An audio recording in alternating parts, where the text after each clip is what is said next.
Excellent. Good evening, residents of Litchfield, and welcome to the December 16, 2020 school board meeting. I'd like to begin with the Pledge of Allegiance. I pledge allegiance to the flag of the United States of America and to the republic for which it stands, one nation, under God, indivisible, with liberty and justice for all.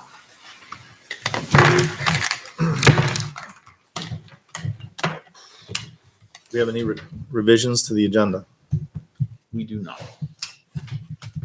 That'll bring us to community forum. In my understanding, there is no one signed up for community forum. Is that correct? That's correct.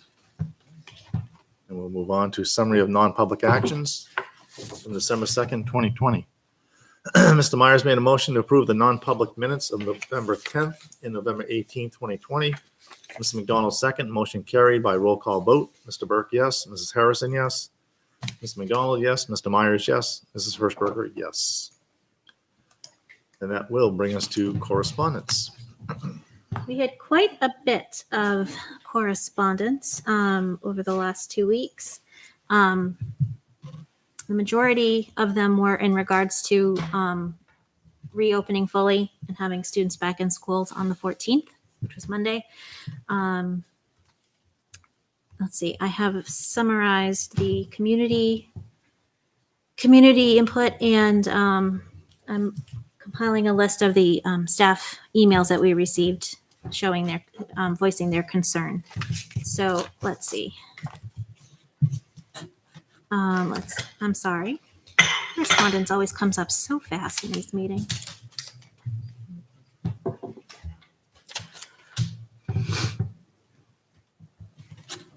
Let's see. Okay. So Sarah Rotast wrote asking to consider closing the school and the school district until our COVID risk levels back down in the yellow or lower according to the reopening plan.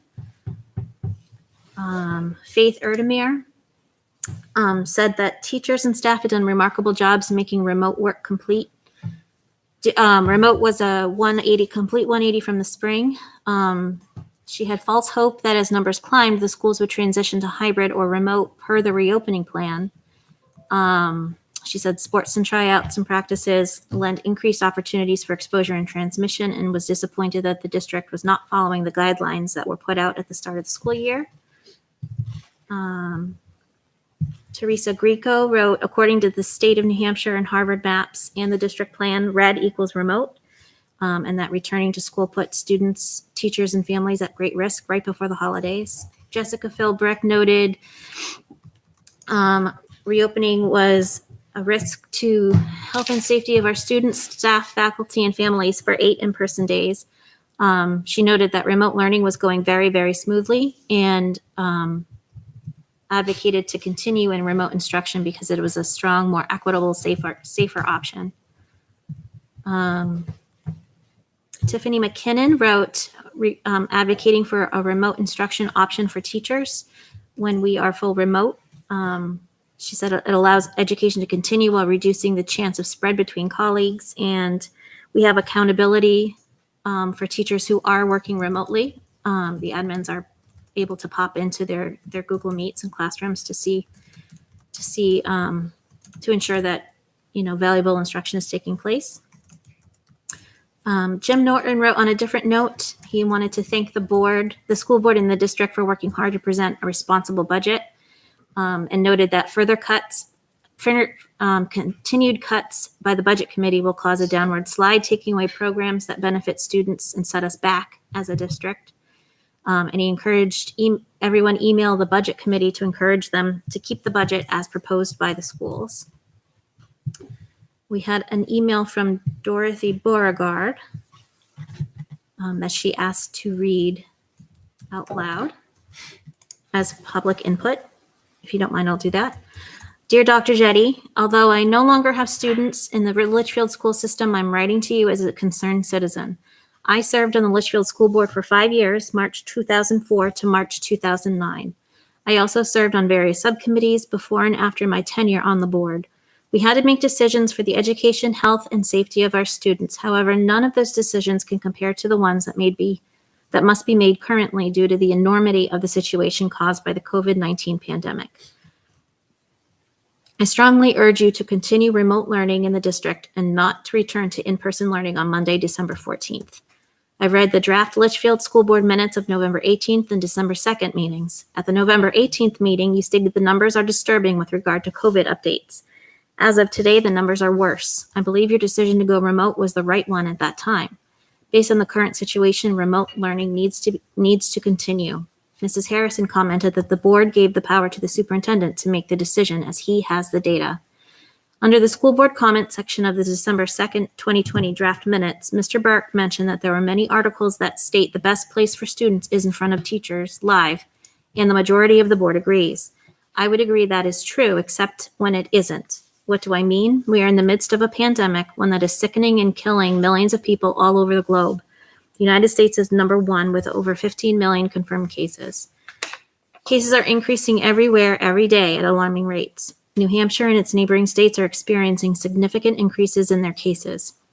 On December 12th, the WMUR website reported the state continues to work on a backlog of positive cases. It also reported that there were 143 new diagnoses in people under the age of 18. Community transmission of COVID is happening. Also, it is impossible to know how many additional asymptomatic cases are out there if people aren't getting tested. Only one person testing positive impacts many. This has already happened within the district, requiring others to get tested and quarantine. Numbers are not going down, they are going up exponentially. Simply based on current data, although remote learning may not be ideal, it is the best option. Again, for the education, health, and safety of our students, faculty, staff, and community at large, please continue remote learning on December 14th. Safety is most important. As I will not be attending the next Litchfield School Board meeting, I ask that this letter be read aloud during public input and included in the minutes or record of the meeting. Sincerely, Dorothy Beauregard. And then we had numerous emails from staff, all expressing grave concern over the decision to return to school in person on the 14th. They cited the reopening plan and a seeming disregard for the plan that we set forth and voted on in August. They cited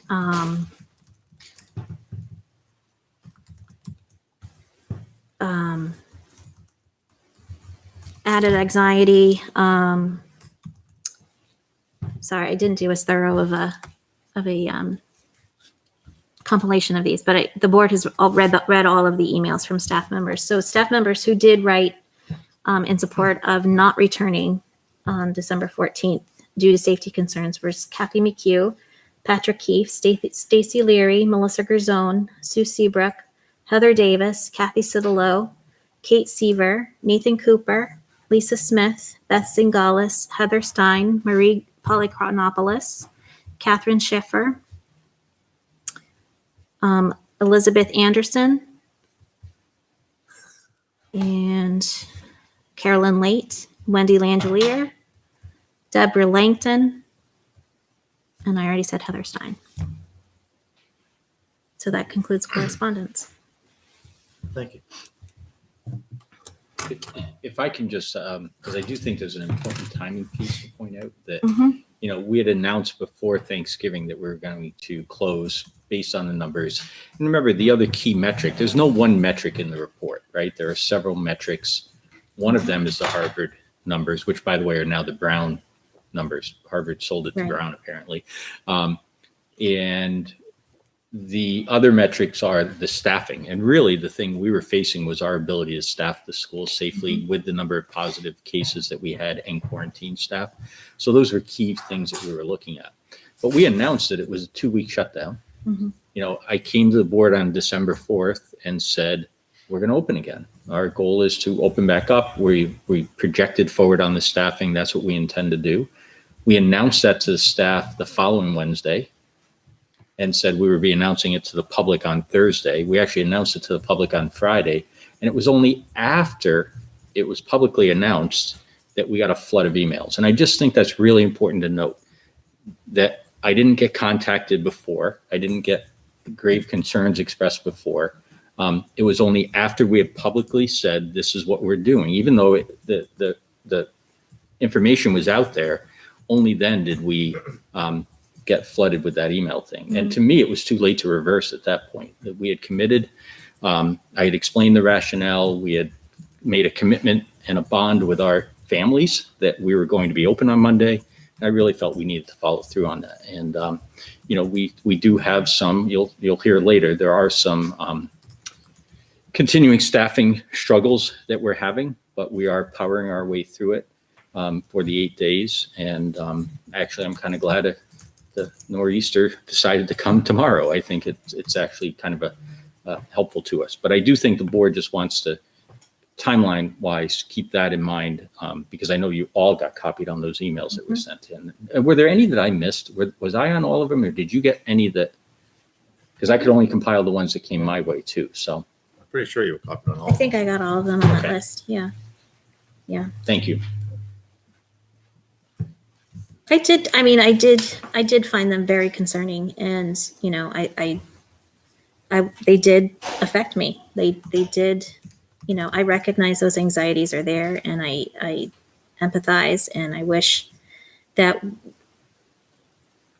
I want to make it better. I want to figure out ways that we can, continue to ensure that our staff are safe, and that transmission is minimized, continues to be. I understand that, being in school is what's ideal for most kids. I still very much remain the safety first member of the board. I know we're all concerned about safety, but for me, that's my top priority. So I'll continue to advocate for that. For me, I do understand that, yes, that was something that we had, I'm not sure I'd call it a commitment, but that was our intention, I think, that we had for the community. But I think at this point, I think my risk tolerance personally is a little bit more than perhaps other people, but I do think when I look at when I do look at the numbers, I do feel like we are at a point where we should be remote. That's my personal opinion. The Harvard, I know that's only one measure, but we're literally double over what that metric would say for substantial. And then the New Hampshire dashboard, there's, 3 different measures that they look at. One is red, one is green, and one is orange, or the middle color, which makes it substantial. So. I've been there for a while. My students have been home, and I really appreciate having the option to make that choice for my family. I realize that is one of privilege, and I'm thankful that I get to do that. It kind of sticks in my mind that the teachers don't necessarily get that choice. And so if the more we can do to make sure that we have a happy climate at school for these kids who are attending in person, I think we need to do everything we can to make that work.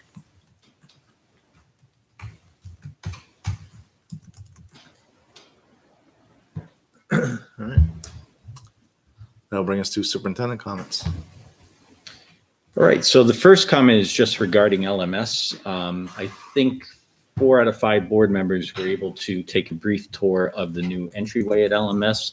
Not only is it aesthetically pleasing and pretty beautiful when you stand in the parking lot and look at it, it finally looks like you're at the front of a school and not the back of a school.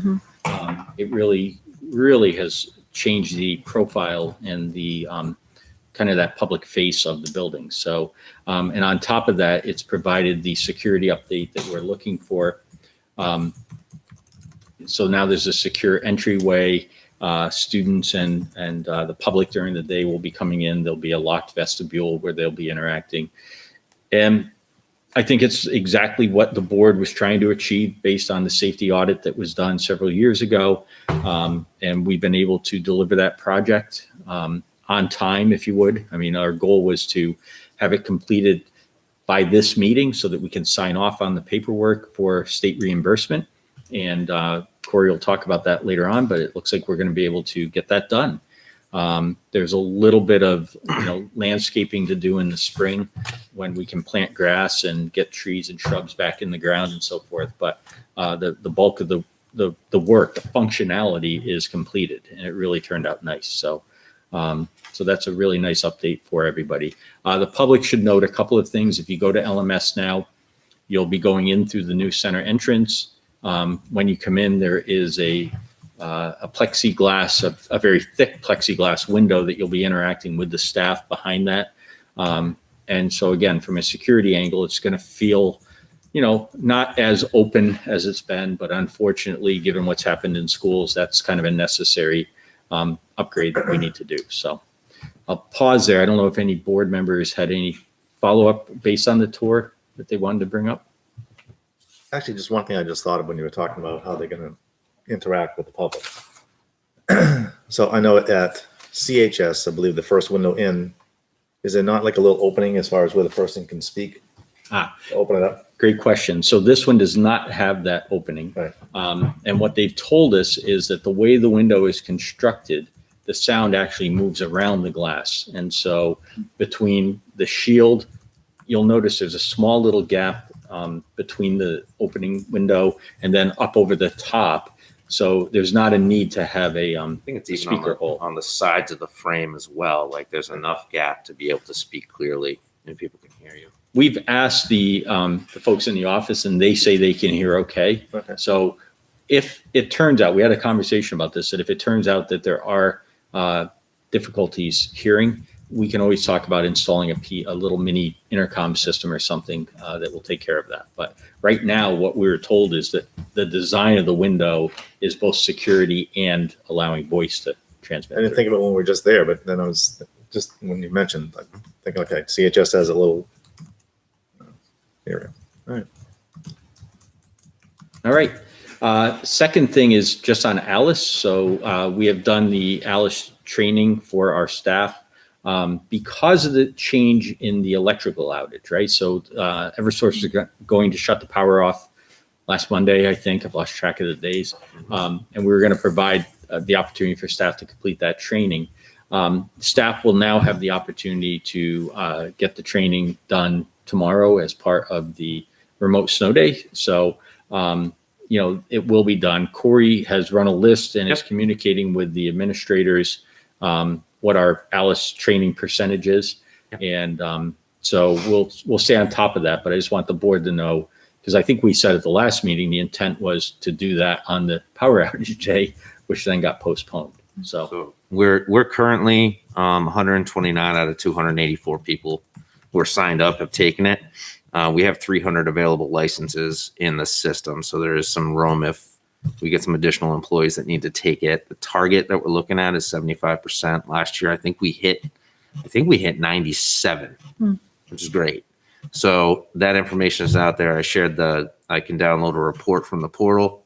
It puts, it tells you who started, who's completed, all those kind of things. So the building administrators can take a look, identify who's in their buildings that haven't completed it yet, and just follow up with them. any questions on Alice? Mike, just remind me, the door locks aren't happening, right? The door locks? Did they not happen? They did. The safety ones that we were talking about? So here's what we did. So this is a great update from last year's warrant. Remember, there were two warrant articles. One was to rekey the middle school because it was a mess, and the other was to provide the night lock security device. And as we got into it, what we learned is that the night lock is only done when you can't do the preferred choice, which is a one-button lock from inside the classroom.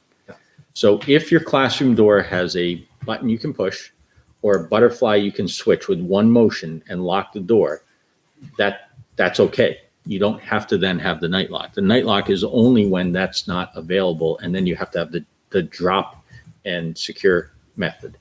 So we do an audit on it, and we actually were in really good shape relative to what's called the Columbine lock, the one motion lock. So at this point in time, we have the one motion lock in place at the high school and the middle school, and we were able to rekey both the high school and the middle school. So they are now on a tiered keyed system.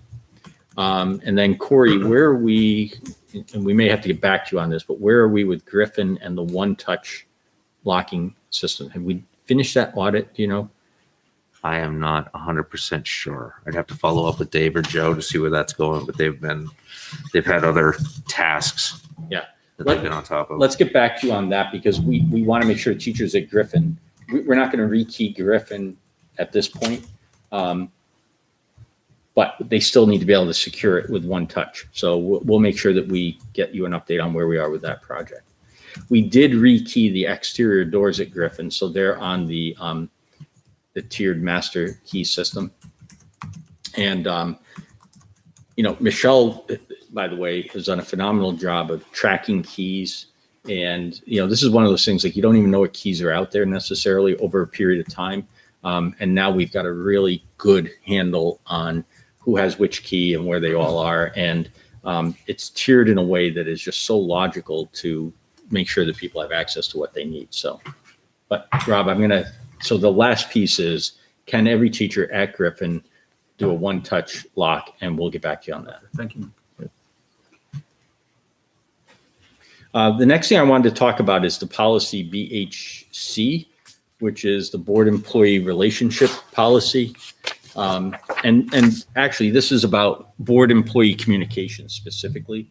So I just wanted to review it with the board and see if the board is comfortable with this, or you don't have to take action tonight by any stretch if you want to think about it. But this policy was written in 2004 and it talks about maintaining open channels of communication between the board and the employees, but it also says that the basic line is through the superintendent and that those communications should be coming directly through the superintendent's office. And it So talks they would about come to you and then you would collect them or, compile them and then send them to us. Is that the gist of it? Okay. So if we read down through it, the first is on staff communication to the board. So whether it's reports to the board, any board committee from principals, supervisors, teachers, or other employee members are then submitted through the superintendent. So it's an attempt to sort of streamline how that communication flow occurs. And likewise, when the board is communicating with staff, whether it's official communication policies, directives, or concerns, that they also go through the superintendent, and the superintendent will use whatever media are appropriate, which is kind of interesting. What did that look like in 2004? But anyway, to keep everybody fully informed of board actions and concerns. The next part talks about visits to the school, and in particular, board member visits to the schools. The last section is just acknowledging that Litchfield is a small town. There will be social interactions. You'll be at, a craft fair or a soccer game or whatever, and you'll, have social interactions that occur with district employees. But I wanted to bring this forward because I don't know that we've done a great job of communicating this. I don't know if the board is committed to this or if you think a revision of this would be important, but this is the existing policy that's on the book. So I just wanted to bring it forward as a talking point. And again, if you want time to think about it, we can always bring it back at a future meeting. I guess like anything, my question is, do you think there needs to be any changes? I am not recommending any changes. I'm asking if the board is committed to this, and if we are, then I think I have to communicate that this is really the way we should be conducting communication, and that's honestly that's with the employee groups. I think I have to train the employees that this is the way we conduct business. Can I make, I guess it'd be a statement about this, just because I know how Facebook and everything is in this town. People will say, I can already see people saying we're trying to cut off community. And I think one key thing I took away, Liz, you were at the training with me when I went to the school board training. And I think the public needs to know that, and I didn't know this when I went to the training, Mike is our only employee. They made that clear. So I think that just needs to be said so people know we're not trying to cut anything off, that Mike's the only school board employee. The teachers, the administration, the district, from what I understand, are your employees. Just so somebody doesn't think this is trying to cut off the flow of communication. And they're not really my employees. They're the Well, the district's district's, employees, but but You're the you- administrator. You've hired me to be Yeah. the administrator. But I just think it's important for So- that to be clear that this school board's only employee is technically you, correct?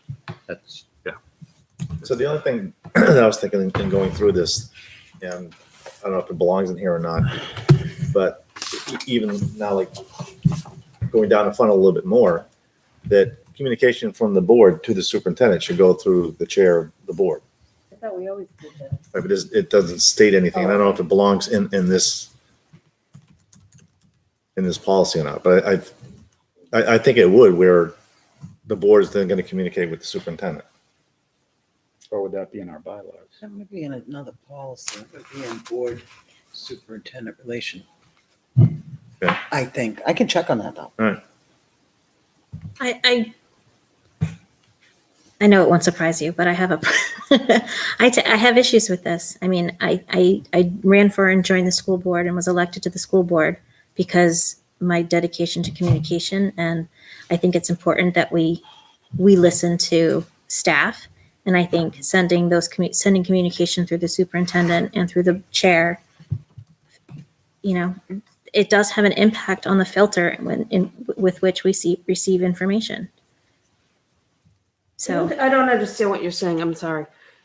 if I feel like if staff concerns need to go through the superintendent and through the board chair before they get to us, the school board as a group, I feel like there will be a filter on what we receive. So you think the employee should contact us directly and then we tell Well, them? for example, the employees emailed the school board, right? And on most of them, they did CC the superintendent. I think on all of them, they did CC the superintendent. But if that had to go through the superintendent to then come to the board, I don't think that's what this is saying. So that's what the policy says. But I think the difference, like if I worked instead of Guilford, if I worked I'm sorry, I'm still struggling. If I worked in Guilford or here instead of Guilford, if I wanted to email Mike or Brian as a parent, I don't think that would dictate it. I think this is just employee relations type of things, right? I wouldn't think that you would not receive the communications we received in the last 2 weeks, if that's what you're saying. Because we can't stop someone from sending a communication to the school board.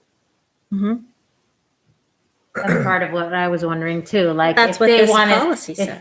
if an employee wants Right. their letter read into the minutes, how would that work? Would they have to still send it through Mike? But you're saying it would actually, it I could would still think be so. sent I to don't school think that's board. what this pertains to. I think it would still go through the chain of command. I think that's really what this is about, that it goes to the superintendent. So then does everything that goes to you, how do you differentiate what becomes public record and what does not?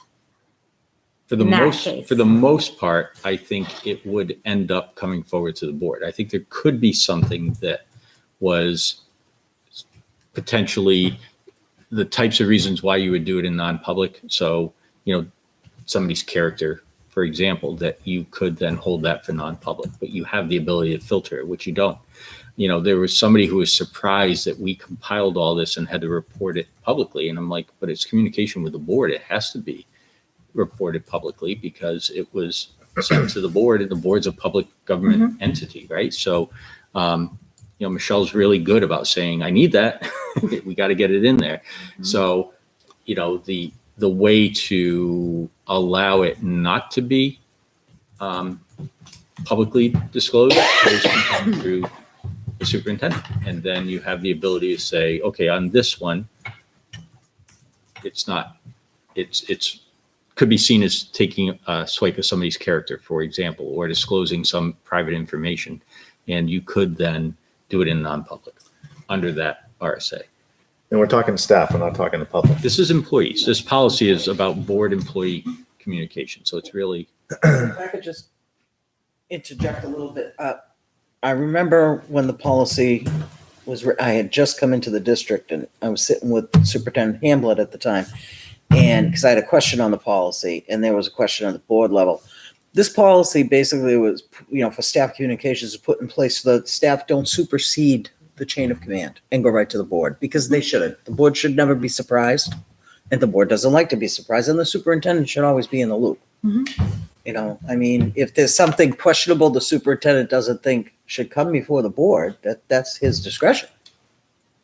You know, it could be confidential, like you said, or controversial to the point that, you know, needs to be discussed in non-public. The other visits to the schools. We need to schedule that with you, Mike. Say that again, T. If we were, well, we're not allowed to right now, but if I were to say, I'm going to go and, I mean, we've talked about doing a, office hours at the schools or chats with employees or, talking with the principals. That needs to be scheduled through you. Yeah, I mean, again, this just says to inform the superintendent and to make the arrangements, right? So, I don't know. Which is that what this I did when I visited Right. Campbell. Right. So, And I don't know that this is a Litchfield situation, but there have been other boards in New Hampshire where board members have shown up and said, I'm a board member, I have the right to go wherever I want and see whatever I want. And, if in some that can be cases it problematic. occurs with a lot of frequency, Mhm. and it really just gets into, if you're thinking about it from setting policy and securing the budgetary resources and hiring and so forth that the board does, Sure. it can feel like an overstep. So even when you look at the inspections in the midst of that, that's not talking to the Litchfield board, but it is talking to things that have happened in other communities. So Well, and there have been rumors, among staff members that we do that too. We stop in the building and spy on them, or we've heard the stories, and that's just not true. Right, but I think we also need to be careful too, and then that's why I think going through the superintendent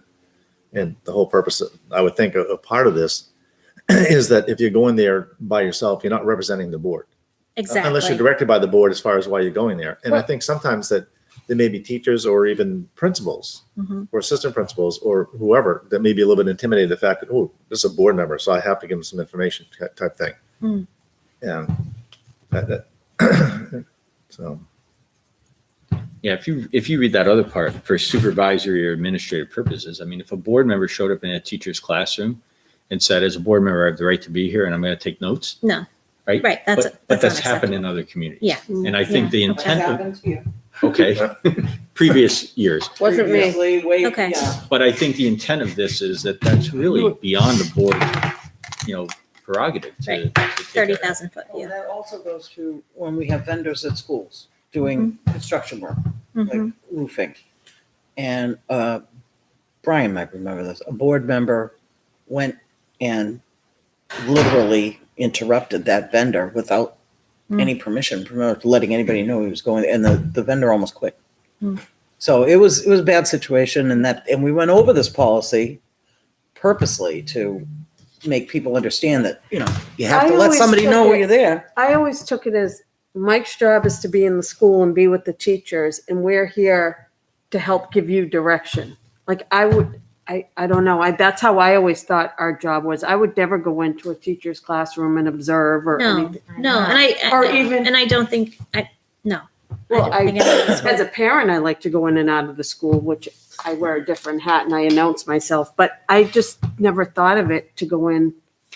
Yeah, that's, okay. I haven't done that. Okay.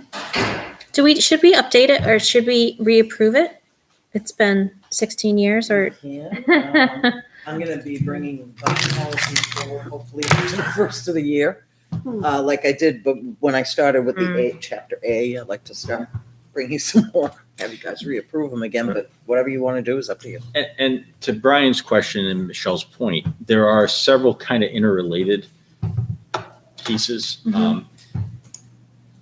So, we could certainly examine them all in the big picture of what the board is trying to achieve and where the board falls on this. But this is one that's, to me, jumped out as like, okay, are we committed here? Yeah. is there a duty or a courtesy to inform staff that we will be on site? just thinking back to when I attended CHS, there was some feedback about, about, You spying on them? yeah. So if you look at the last sentence, I think the answer is yes, Tara, because the last sentence really talks about, first of all, now it's an official visit because you've announced it, right? And so that's different than Liz with a parent has stopping by to have a conversation with a guidance counselor. I'm making that up. But, the point is that if you did that, that's not the same. And that it's only under board authorization and full knowledge of the superintendent and principal. And I think the principal then is obligated to say, Ms. Hirschberger is coming today to visit classrooms and so forth. So I think that communication flow will occur. Well, it did also, right? It did not in my case. I thought you went through Mr. Larnigan and then I set it up. did, and you knew about it, but apparently at least some teacher did not. don't I would know be, if I all would of be them did. insulted if you came in my room. Yeah. I would be. I think As a professional, I would be, I would be. I think it's horrified. Didn't know it responsibility. apparently. Yeah, I think it was a so- responsibility of the Yeah. principal to notify the teachers Yeah. that you were coming. Yeah. We all knew. I know, yeah. Yep. But what I'm saying is that, should that be part of this policy, that step? Mm. I think You know that's what I mean? really a procedural piece that we just Okay. need to get right the next time. Yeah. Right. Yeah, just an oversight, but I mean, had he just told the teachers that you were coming to visit, you probably would have gotten a totally different reaction from them. Right, I think it's still I mean, I don't know about Liz. It's been 17 years in Guilford. I do not ever remember a board member coming into the building other than for athletic events for their kids. So Yeah, typically when I go in, it's as a volunteer or a parent. Or to meet with somebody. Okay. you ever see them or no? Just as a parent, I wouldn't know half of them. I saw him. Although I did miss Frank Edelbut's visit to my classroom because we had to go remote. We were in quarantine. I was so sad. Frank was coming to my room. I'd be devastated. All right. So just leave it as is. You're comfortable with it. Do you want me to communicate? Do you want me to hold off on communicating? What's your, Is there has there been has an issue come up recently? I mean, is that why this is here now? it is, yeah. I think that, I think the flurry of staff communication that occurred this weekend was over the top, and that wasn't the right procedure. And I think it conflicts with this policy. And I think there was also some information there that wasn't accurate. There's a ton of It goes out information. If I went through and, with my green pen highlighting inaccurate information in there, it was pretty high. And that, I just think that, we have to deal, that's another piece is that at least the minute it's said, it's now out as if it's truthful versus, oh, You're wait a talking about second. social media or you're talking about the letters? Talk about the letters. Yeah. Right? Direct communication to the board with inaccurate information concerns me. And it was such a flurry. It was so fast, you couldn't get ahead of it because there were so many and there were so many misquoted things. Social media is a whole other question. That's a whole other policy. Mm-hmm. And the misinformation on there, I mean, staff members with, I heard, I mean, it is an evil rumor mill sewer is the only way I can describe the little bit that I saw. I didn't see it all, but it's unbelievable. And I think what's really there. myself anyway, thinking they should have gone to the principals with their concerns. And then from the principals, they go to you.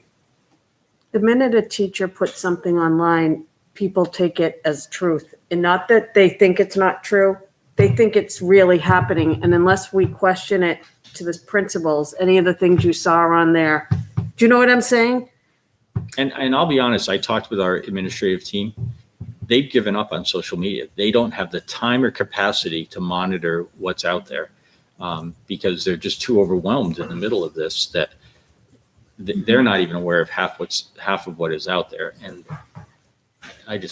I'm very concerned about the narrative that we're painting for people. And I had a lot of questions too. I mean, you sent out the email saying that we will be returning in person. These are the kind of the guiding questions that you've discussed as an admin team. And I thought that was great. I was like, okay, I'm glad they're looking at all of these questions and how can we make sure moving forward, we're doing the right thing and people are being safe.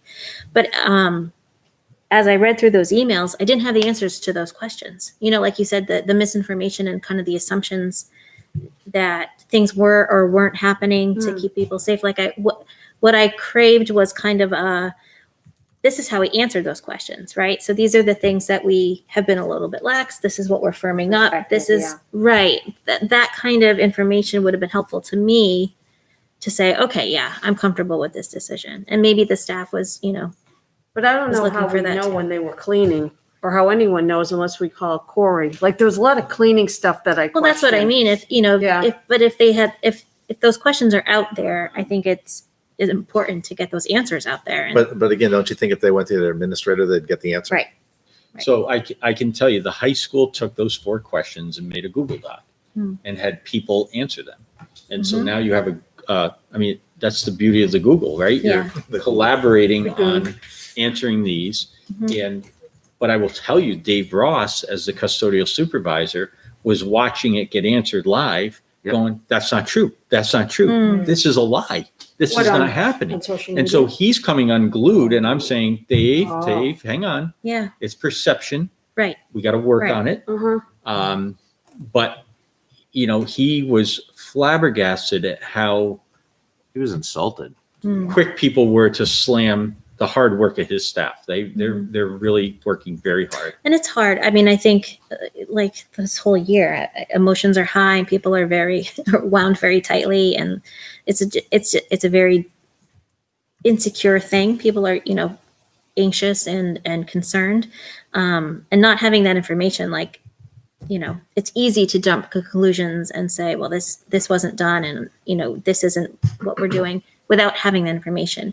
It's You don't necessary. post it on social media until it just adds to all this angst and Right. fe- Right. Well, fanning that's the what I'm flames. saying. That's what I'm saying. Yeah. I mean, I think Yeah. in general, communication, you know, With getting the staff information and out there, everybody, yeah. asking questions. That would be a good thing. Ask Corey. Ask Dave. So Dave definitely went through and answered a lot of questions. Oh, good. Good. And Good. where was I going with it? I just Sorry. got distracted. Are they going to Sorry. do it at the other 2 schools? Because the other 2 schools had cleaning concerns too. What do you mean? The Google The Doc. Google Doc. They sent those essential questions. I don't know. I think Dan and Tom tackled it in Okay. team meetings because they have a different structure to get Oh, that's together. right, Bill yeah. didn't, so they did it through this PLCs shared and Google stuff, yeah. Doc. So I mean, every staff member was able to have a voice in that.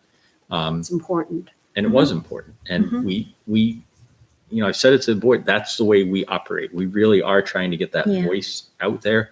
We're trying to be collaborative in the way we look at things and answer things, but And the thing is, the person asking the question probably get an answer quicker if they ask the right person. you know, and when I say extend grace, right? So I've used that phrase with our staff last spring about determining grades for kids when we all of a sudden, you know, pulled the rug out from underneath them on March 16th and started this new way of learning, like extending grace. You know, I've done the same thing. I mean, I'll tell a quick anecdote, and I'm not bragging when I say this, but somebody came in my office with mud on their shoes. I don't know who it was, but they sat in the chair and they kicked the mud off. And so I looked and I got mud on my carpet. Now, I went across the hall and I grabbed the vacuum and I cleaned up the mud because these guys are straight out. They're going 100 miles an hour, and they would have gotten around to vacuuming it eventually, but I just didn't want to look at a pile of mud there. And so that's why we have the little sweeper back in the office. And, you know, and I've watched other SAU employees do the same thing. They grab it and they hit their carpet or whatever. You know, I guess, should somebody else be doing that? I don't know, but I just took care of it. It's my space. Yeah. I feel lucky to be able to occupy it during the day, and you know, to do that is not a big burden. It took me 30 seconds to walk across, 30 to vacuum, and 30 to bring it back. So, anyway, just that's what we mean. Like, if you see something, then you know, just pitch in. If we all do that with just a little bit more grace, I think we'll be in a better spot. So, all right. Anything else on that then? I'll move on. The last thing I just want to talk about tomorrow with the remote day. So you know me well enough to know now that I will hold out as long as I can because I don't really trust the weather guys. the storm will always blow out to sea or whatever.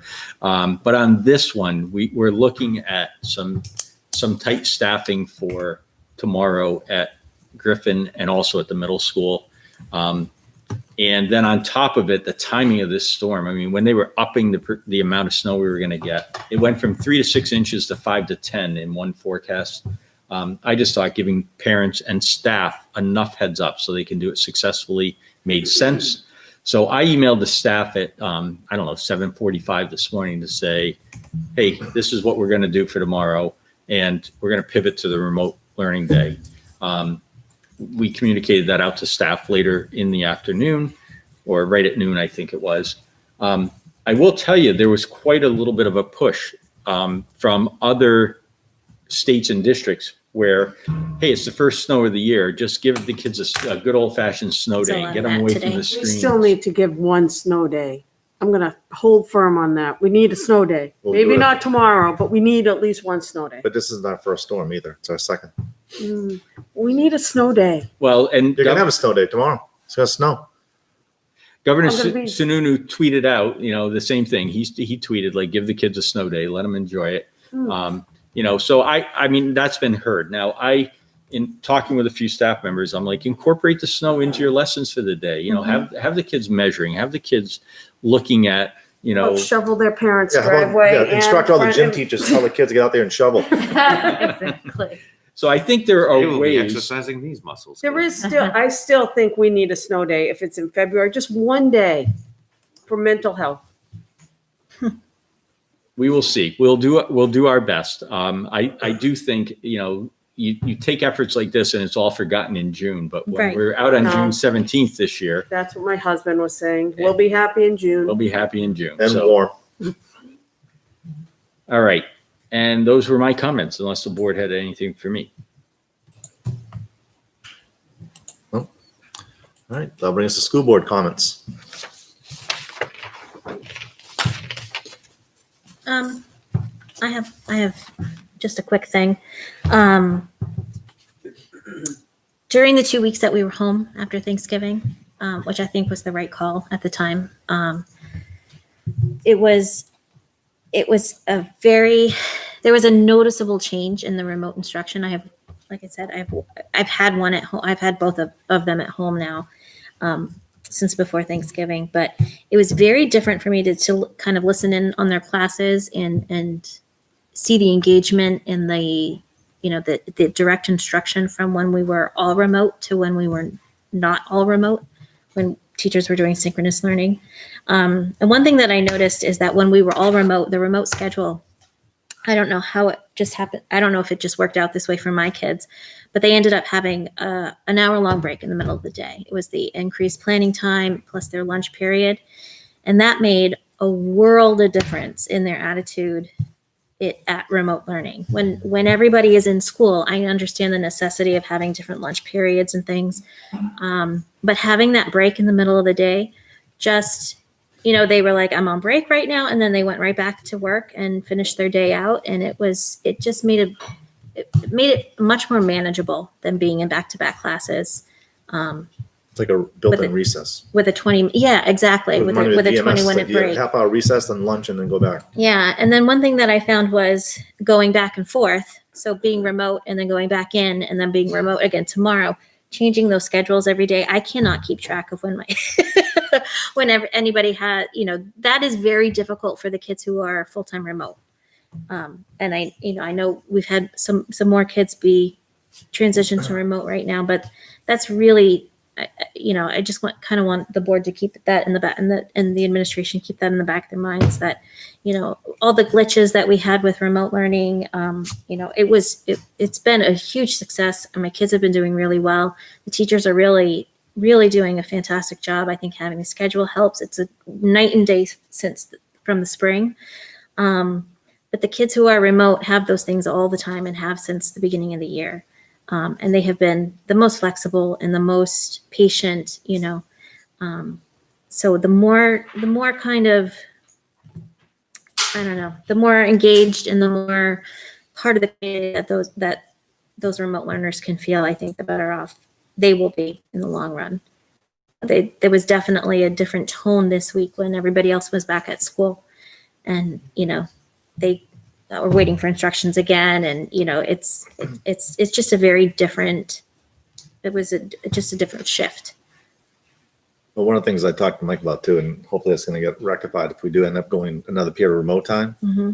is the fact that they changed the middle school schedule, which there was really no rhyme or reason why they Mm-hmm. did. What do you mean they changed the middle school schedule? The timing. I mean, well, you could. Mm-hmm. Oh, really? I don't have remote students, so but I know there was off by like minutes or something, and Yeah. instead of just staying right to the same schedule, they changed the schedule. Yeah, and it affected GMS too because the specialists had different times and it's because of it goes back to the MOA with the Correct. LEA, and I understand that. I don't know if that's something that maybe now that we've done it a few times, maybe it's not the best thing for students. I don't know how the teachers feel about it, but it's it would be great to be consistent in that one area, and we can talk about that later. I think for the child that is remote all the time and then has to make that adjustment, it stands out. The student who's in and then comes remote, they're making a mental shift to the remote. So, Right. There's a different time and it's a different Mhm. place, so it's a different setting. So and it changes the pace as you said, it changes the rhythm of the day Yeah. for everybody. I made the comment to a couple of staff members who asked today about the kids getting out to play in the snow, and I said, well, there is that extended time in the middle. I mean, there is the hour where a kid can get out and do something. Right. And enjoy some time and then come back in. So it's not as if the schedule doesn't allow that break. Yeah. And also the day wraps, doesn't it wrap up a little bit earlier than normal? In my experience, it has wrapped up a little sooner. So there'll be, Well, Wednesday it wraps up early. Today. on a regular On remote day, in-person. On a regular remote day, it's a few minutes hastens early, I out 10 to think. 15 minutes earlier. because I think all the end of the day dismissal procedures don't occur. right. You just Right. end. That's true. Yeah. And so, Yeah. your kids are capturing some time to get out at the end of the day. too. Yeah. I just want to, I think, it's important to be flexible like we've talked about too, but don't forget that, 20 to 30% of the kids that kind of get pushed along in the shuffle. It's just tricky. I don't think there's any intention for them to get pushed along in the shuffle. And hopefully that's not the case. That Well, The way I'm hearing the comment is that Mhm. the remote students are getting into a rhythm that then is getting disrupted. Mhm. The in-person kids are in a rhythm that's disrupted to remote, but it's so different. It's like turn this off and do something completely Right. different right. versus the remote kids who are in a rhythm and now for no reason, Right, the rhythm of the right. same thing has to change. And it's So it's little things, it's Yeah. little things like I don't have to check into my class until 7:37 if it's a normal day, but if it's a remote day, I have to check in at 7:30. So it's little things like that as we go, if I don't know, if we can tweak them or somehow. That doesn't seem fair at all. I know, I think it's a 7 good minutes is a observation. long time in middle school land. Especially in the 7 beginning of the minutes is day. like an hour. Yeah. Yeah. And I can't, I feel it can't be easy for the staff either. They're dealing with different schedules and different special times and lunch Well, breaks and all that stuff. It also, to me, what all this highlights and punctuates is that our students who are, how do I phrase this? I mean, they're middle schoolers are just at a different point in life in terms of getting their act together. How's that to frame it? And yet we've got the craziest schedule for Yeah. the kids who are figuring out how to get their act together. Yeah. So I do think that it's really an opportunity for us as educational professionals to examine what we're doing at the middle Yeah. school, because 8 or 9 touches a day Mhm. is excessive with the population that's there. And I've had the conversation with Tom about this, but it really is time to examine the program and the way we approach that, because it's a crazy maker in Yeah. terms of the number of transitions that occur with a population that struggles with transitions and always will. That's the nature Right. of. How many kids drop off between transition 5 and 6? Do you know what I mean? We only have 4 classes. I had to write out schedules for kids for tomorrow Mhm. because they can't keep track of the 4 times. Yeah. Well, I lot. mean, it's sort of the situation that it just goes from one class to another. That's, and that's the other thing. There's no break in between classes. So it's constant. It's all day. And so that little break in the middle of the day was really helpful. But Good feedback. Any other school board comments? Hearing none. We have public minutes from December 2nd, 2020 for approval. make a motion to approve the minutes from December 2nd, 2020. Is there a second? Second. Any discussion? Hearing none. All those in favor signify by saying aye. Opposed, abstained, 500. And that will bring us to Ms. Whitman Miss with Mary. curriculum. Hi, Mary. Good evening. Can you guys hear me? Yes. All right. Just quickly looking at my curriculum report, all of our committees have met in the last few days, either virtually or face-to-face. Our professional learning committee, just to highlight, we really have been digging into the needs of the buildings. Two big things were highlighted: the need for more Power School training, which was actually set for the first 3 weeks in December on the Wednesday afternoons, but with our shift to remote, we bumped those back to January. But the other thing that came up immediately was some requests for some tech tool training for our paraprofessionals. So we're looking at that when we meet in January. We are going to have more specifics from the building levels to be able to dig in a little bit deeper. Mary, what's a tech tool? What are you considering tech tools? I'm just curious. I mean, for some of our paraprofessionals, they're pretty well versed at like Google Classroom, but might not be as familiar with some of the additional pieces, the Jamboards or the Google Slides when they're doing interactive slideshows. So, and I think it varies. So that was the feedback that I gave to the committee, was to get me more specific information so that we're really targeting the needs. Thank you. Welcome. Grading and reporting, we met yesterday, and we are working to build an elevator speech around competency-based grading. Each building was tasked with sort of coming up with what they saw, and we spent the meeting discussing that with the goal to, at our next meeting, be able to kind of combine them into at least common points. For the district, there may be some difference in the language at all three levels, depending on the level, because it does vary slightly. Sorry,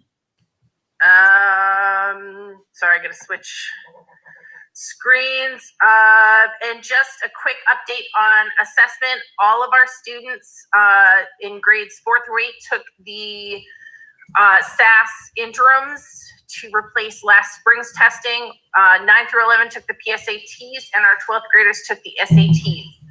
That data is starting to come into us.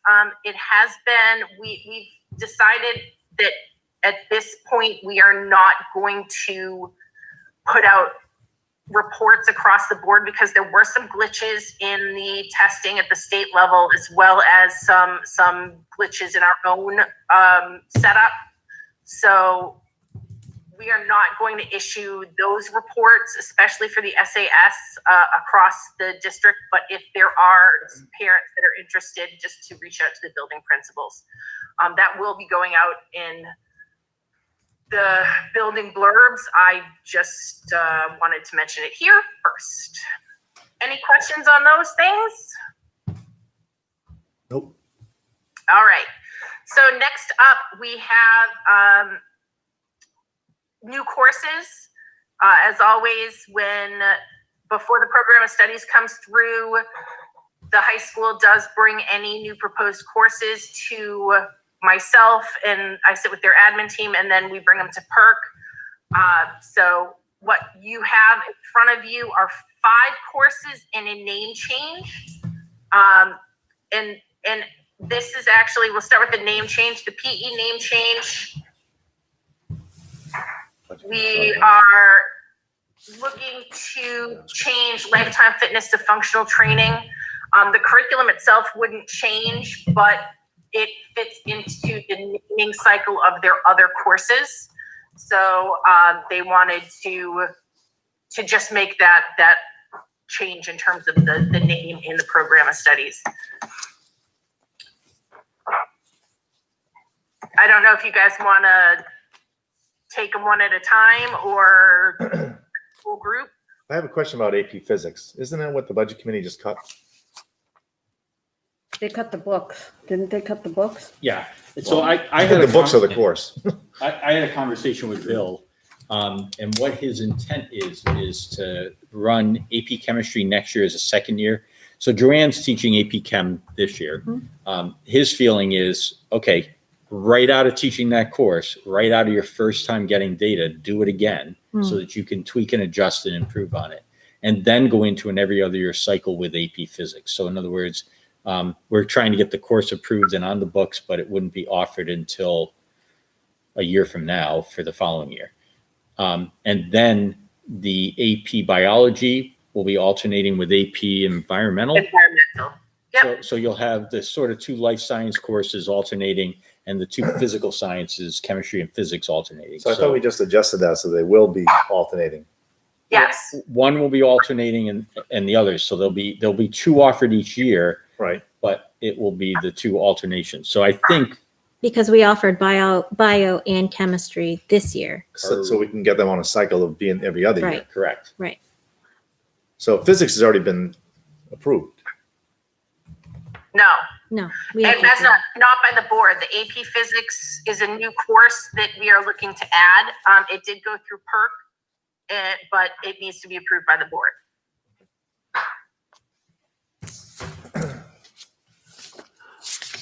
are you looking for a motion? Yeah, I think we can do them all at the same time. Oh, Unless okay. you want to do them separately. It's up to you. Why don't we just do them separately? Okay, I'll make a motion to approve AP Physics as a new course at CHS. I'll second. Discussion? By approving it, we're not necessarily approving the budget right now. Correct. Right. No, we're just approving the course itself for, The framework for it. Yeah. Okay.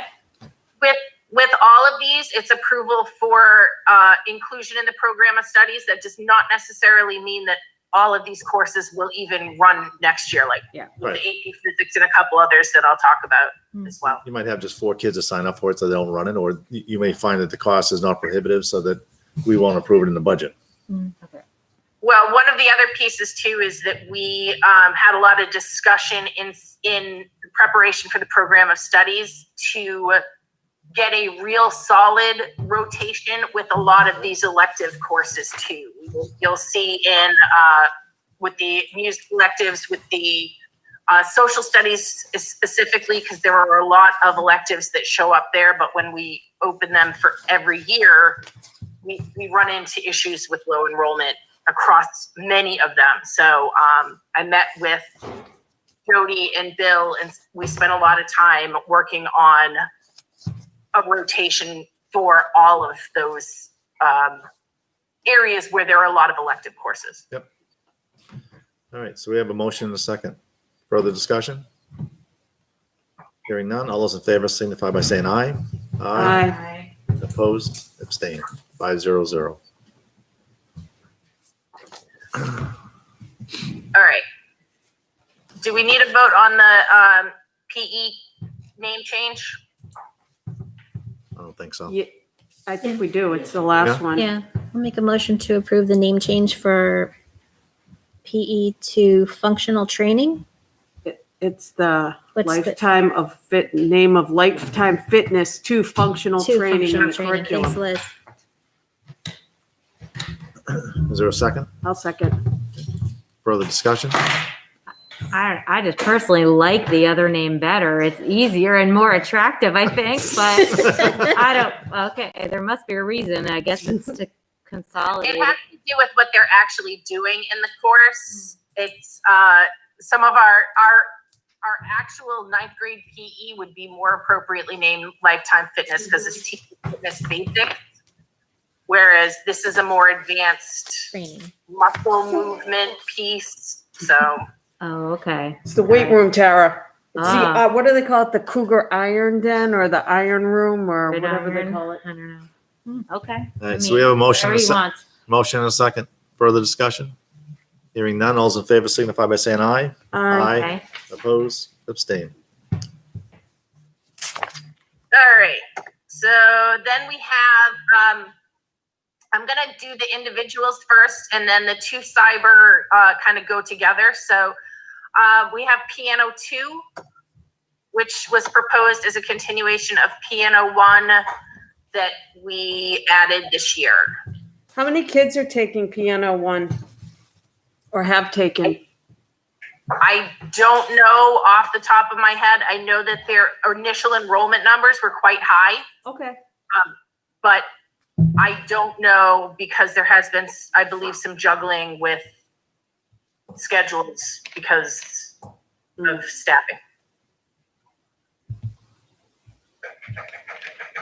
And I'm assuming by the amount of booklets she's purchasing, that's the assumption that maybe up to that many kids would take it. I think there is, they feel pretty positive that it has been, it's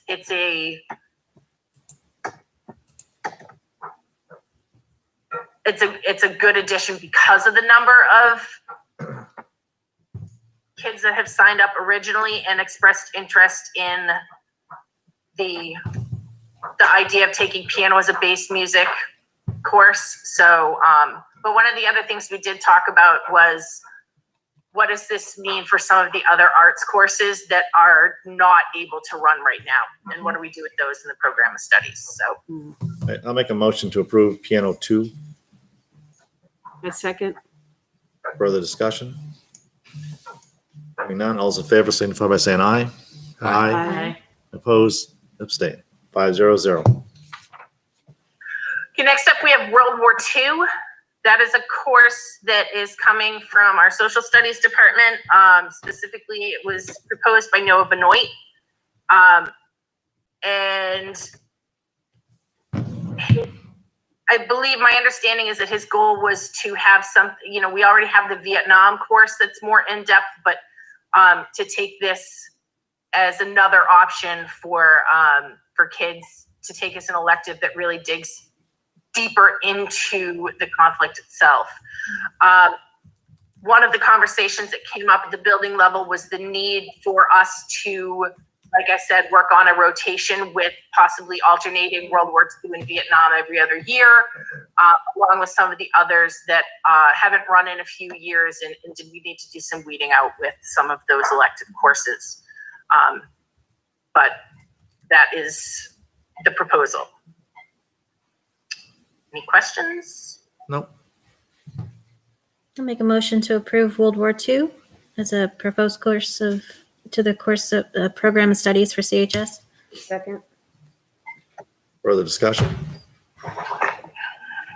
Hearing none, all those in favor signify by saying aye. Aye. Aye. Opposed, abstain. 500. Mary, I know you've said it several times, but I am encouraged that we are taking a deep look at the program of studies and looking to form solid rotations on these courses. It's tough, I think, as a student to get a booklet of hundreds of course options and then be told to pick 7 and alternates, and then 4 of them don't run because they didn't get the number. So if we can firm that up, I think that would be easier, and we'll be able to run more classes that kids will be able to take the classes that they want to take. Well, that was, I'll be honest, Tina, when I came on board my very first year when the program of studies came through, that was our discussion. We sat with all of the CFs, we talked about the rotation, but then it never seemed to really happen. So it was a little disheartening to hear that it didn't last year. And so I really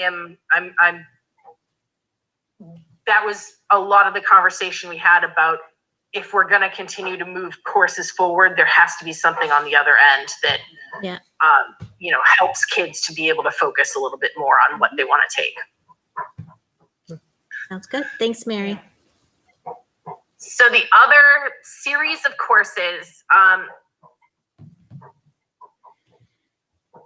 we had cybersecurity that actually, I don't believe it came to the board. It got stopped at PERC last year because of, not because of the course. I think most people were really intrigued by the idea of bringing a cybersecurity course in as an additional option for our computer science course offerings. But it was a little too quick without necessarily having the background to do it successfully. So that was one of the things that we put out to Sean last year when he proposed it. And he spent a lot of time. He's gone to a number of workshops and trainings and worked very closely with the professor over at NCC to tighten this up and to really make it a course that he feels very confident in. And knowing the amount of training that he's put into the background, I support that. But when we were looking at the courses in general, because we did try and look in a broader, through a broader lens this year, one of the concerns that I voiced and we talked about at the building level was the fact that the majority of our courses, our entry-level courses for any of our tech pathways, our ICT or our computer science pathways, are honors level classes. So that really narrows the kids that can get their foot in that pathway. So what we asked Sean to do was to kind of take a step back and come up with a plan for an intro to cybersecurity, which is where that cyber literacy course comes in. And this, because of the time frame, I will tell you that in terms of the syllabus, this is taken from a teacher that he's been working with, but he and I still have to do some work to tweak it to make it what would best meet the needs of Litchfield, because I think there are some things in there that are repetitive to what kids would take in like their 6th and 7th grade tech courses down at the middle school. So he and I have talked about that, but in the theory, this is what we really want to do, is bring this idea of a cybersecurity pathway to our computer. Would that be a prerequisite to cybersecurity? Would this class be a prerequisite? I got the word out. We actually hadn't talked about that. In my mind, yes, but I think looking at some of the topics, they are things that may be covered in other classes. So a kid could possibly go from an advanced programming course into the cybersecurity course without having to go back and take the cyber literacy. Okay, thank you.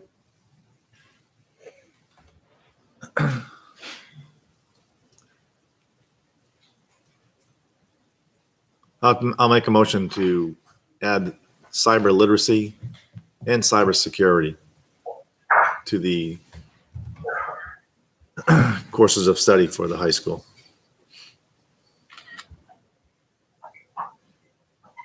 I'll second that.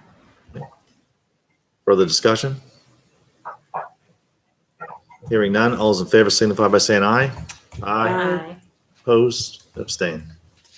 5-0-0.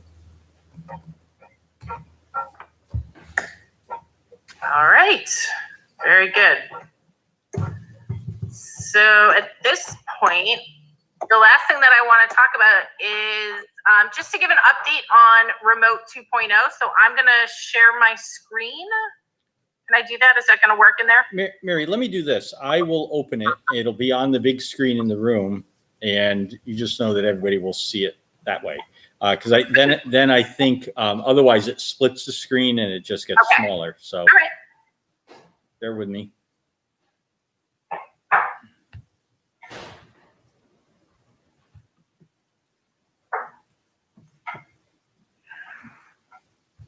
So I am presenting. I will click when you tell me to click. How's that? So we're on the opening All right. screen that says remote 2.0. All right. So again, what I wanted to bring forward to the board and to the public tonight was just sort of an update. When we went into this school year, there was a lot of conversation around some of the concerns with our remote in the spring, and we put some work into trying to streamline that, and that's really what I wanted to report out on.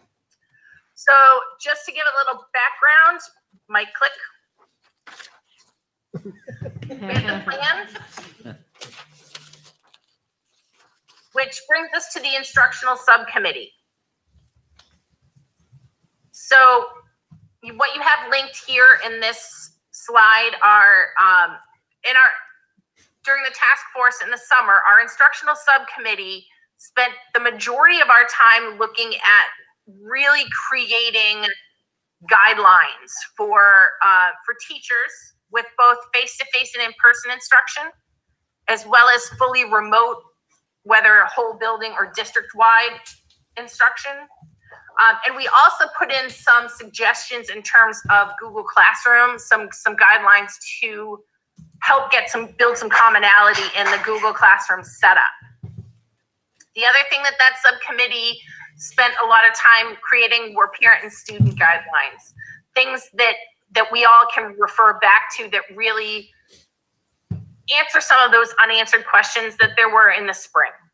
But the key takeaway from that instructional subcommittee was that we had to find a way to ensure that we were getting synchronous instruction with the classroom teachers. That was the biggest piece that across the board people felt was missing from the spring remote learning.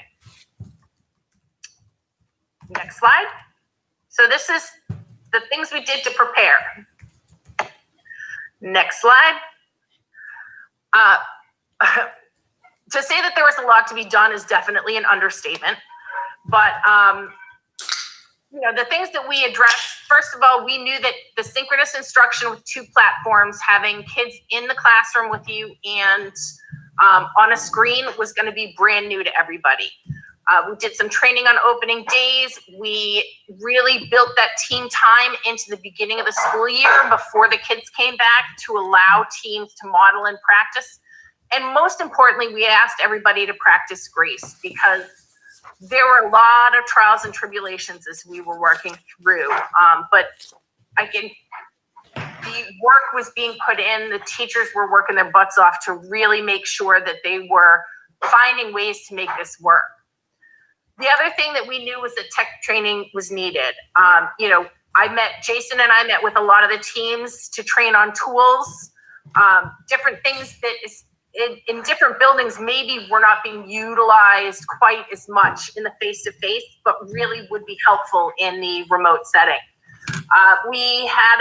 Teachers ran a whole series of workshops looking at different tools that had been successful in the spring, but also doing some basic training for those people that still might not have been as advanced in using the basic Google tools.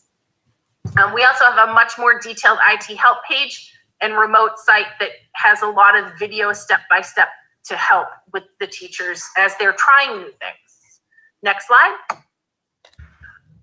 Looking at it through a special services lens, we know that all of the IEPs needed to be reviewed, and I needed to check that date, and I forgot, I apologize, but I believe it was before October 1st. And that was a huge lift for our special services teams, because they needed to not only make sure that the services were met in the spring for their students, but also to plan for the services moving forward.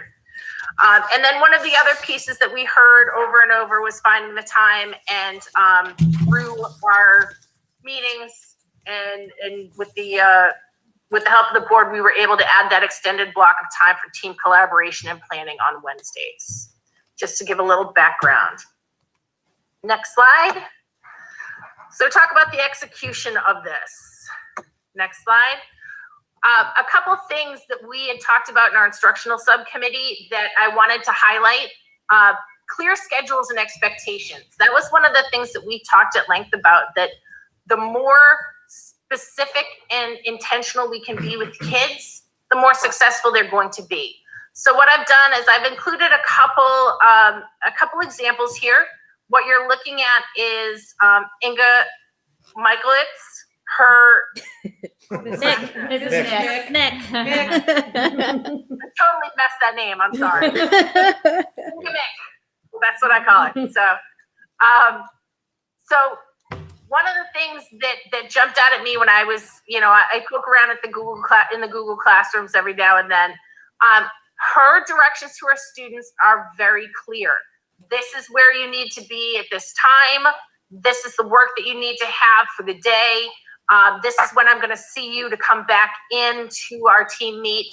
And I think, we're talking second grade. That needs to be clearly articulated to the kids at all levels. But I think, this is a great example of just laying it out there. This is the very first thing that they see in their Google stream at the start of the day.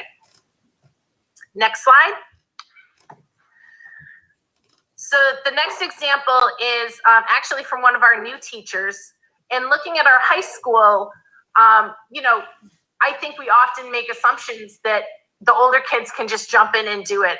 And this I thought was a great example of, she has a weekly schedule. So each in her Google Classroom, it's listed out by week. And you can see we're just looking at this week, you can see today's agenda, yesterday's agenda, and Monday's agenda, along with some of the homework and other pieces of work that the kids would be doing. Next slide. So I also put out to staff, along with, sneaking around in the Google Classrooms and seeing what's going on. I asked teachers, what are you doing that highlights the difference between the spring to now in terms of your using your remote instruction, whether it's fully remote or whether it's synchronous with kids in the classroom. So just to highlight, there's a ton going on. I couldn't put everything in the PowerPoint or we'd be here all night. So you can see Amy Ash talks about a recent lesson where she had the kids using breakout groups in Google Meet to do a scavenger hunt. And I think that's a great thing that at the beginning of the year, we definitely have a lot of conversation about how can we still group kids. And you can see she's got 2 remote students in a tribe working with 2 in-class students so that they're mixed. And that way the kids get to interact with one another in a smaller setting. Next. This is from 7th grade math. Shay Bishop has been our guru for Edpuzzle. She uses it for a lot of her lessons. And as you can read her little blurb, these are blurbs directly from the teachers. It allows the kids to work synchronously both in person and remote.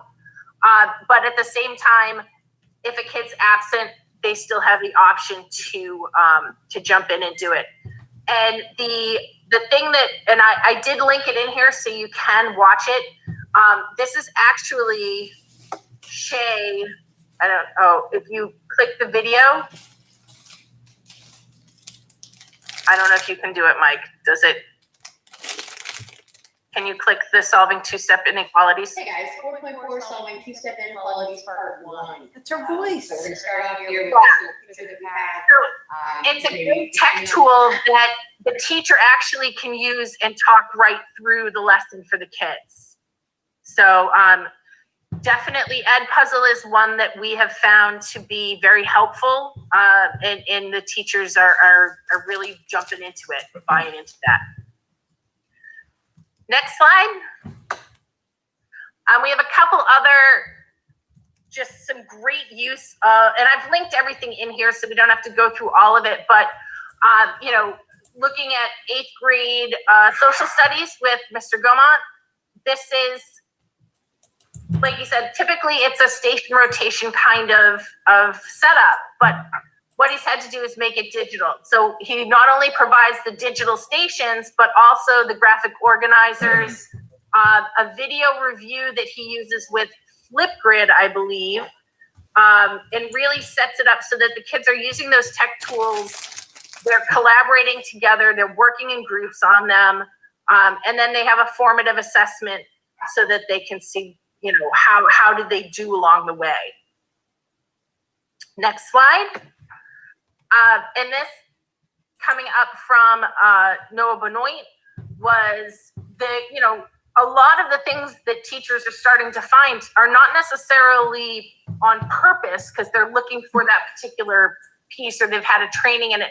Like I said, he stumbled upon the Google Arts and Culture as a site, and he found that to be really helpful in a summative. So just the fact that we have teachers that are constantly exploring new resources for our kids, I think is extremely, extremely helpful and very telling of their dedication. Next slide.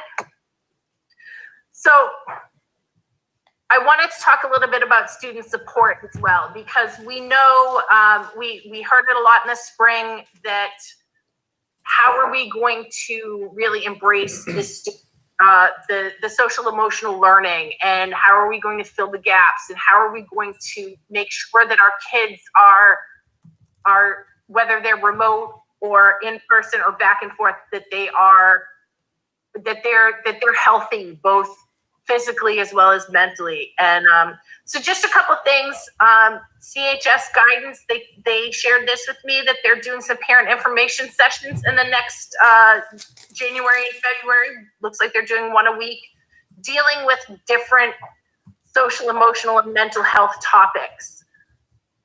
Next slide. GMS, they have Jen Hayes and Marie Polychronopoulos have really put a lot of work into creating an SEL teacher toolkit. So they put out every month they put out a topic and a whole series of lessons that the teachers can use around that particular topic. So if you look along the side, you can see they're in sharing right now. That was the most recent one that came out, and goal setting is going to be coming out in January. Next slide. So we talk about closing the gaps, because we know that there are students coming up this year that had missed pieces from the spring.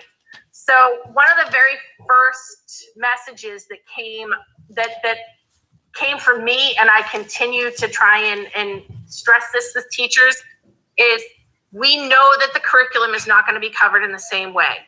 There are going to be topics that are going to be cut or skipped, and it's okay. The focus needs to stay on the skills. The focus needs to stay on the competencies. And by doing that, we will bridge those gaps in some of the basic skills that kids might have missed in the remote switch in the spring. The other piece is, as I spoke to before, we have just recently received the data back from our fall SAS testing of the kids from last spring. So we're starting to dig into that to look for trends, and we'll be writing some action plans based on that. Do you guys do a study on the PSATs and the SAT scores? We're going to include that as well. Yes. The data that comes from those is a little bit clearer in terms of it almost identifies the trends a little bit better for us. But my goal is to start with SAS and then go to PSATs and then the SATs. Okay. So other thoughts? I feel like I skipped a slide someplace, but Mike's phone. I just wanted to highlight some of the other things that came, because I did ask for it, even just anecdotes. How were teachers feeling about things? And you can see there is, Anna Hebling talks about all the new resources that she's able to use to have her kids practice vocab and grammar, and to see the kids showing up, participating, and engaging remotely, which I think was a bit of a struggle in the spring. I will tell you that Lynn Nagy has this great new project that she wanted to share but wasn't quite ready. So that's one of the things that she had expressed to me in sending this to me was that she really is, she's mastered the art of Cami and Jamboard and being on camera. But I think the real tell was, I'm thinking that this is going to be the new normal. And this, I think that is where people are at right now.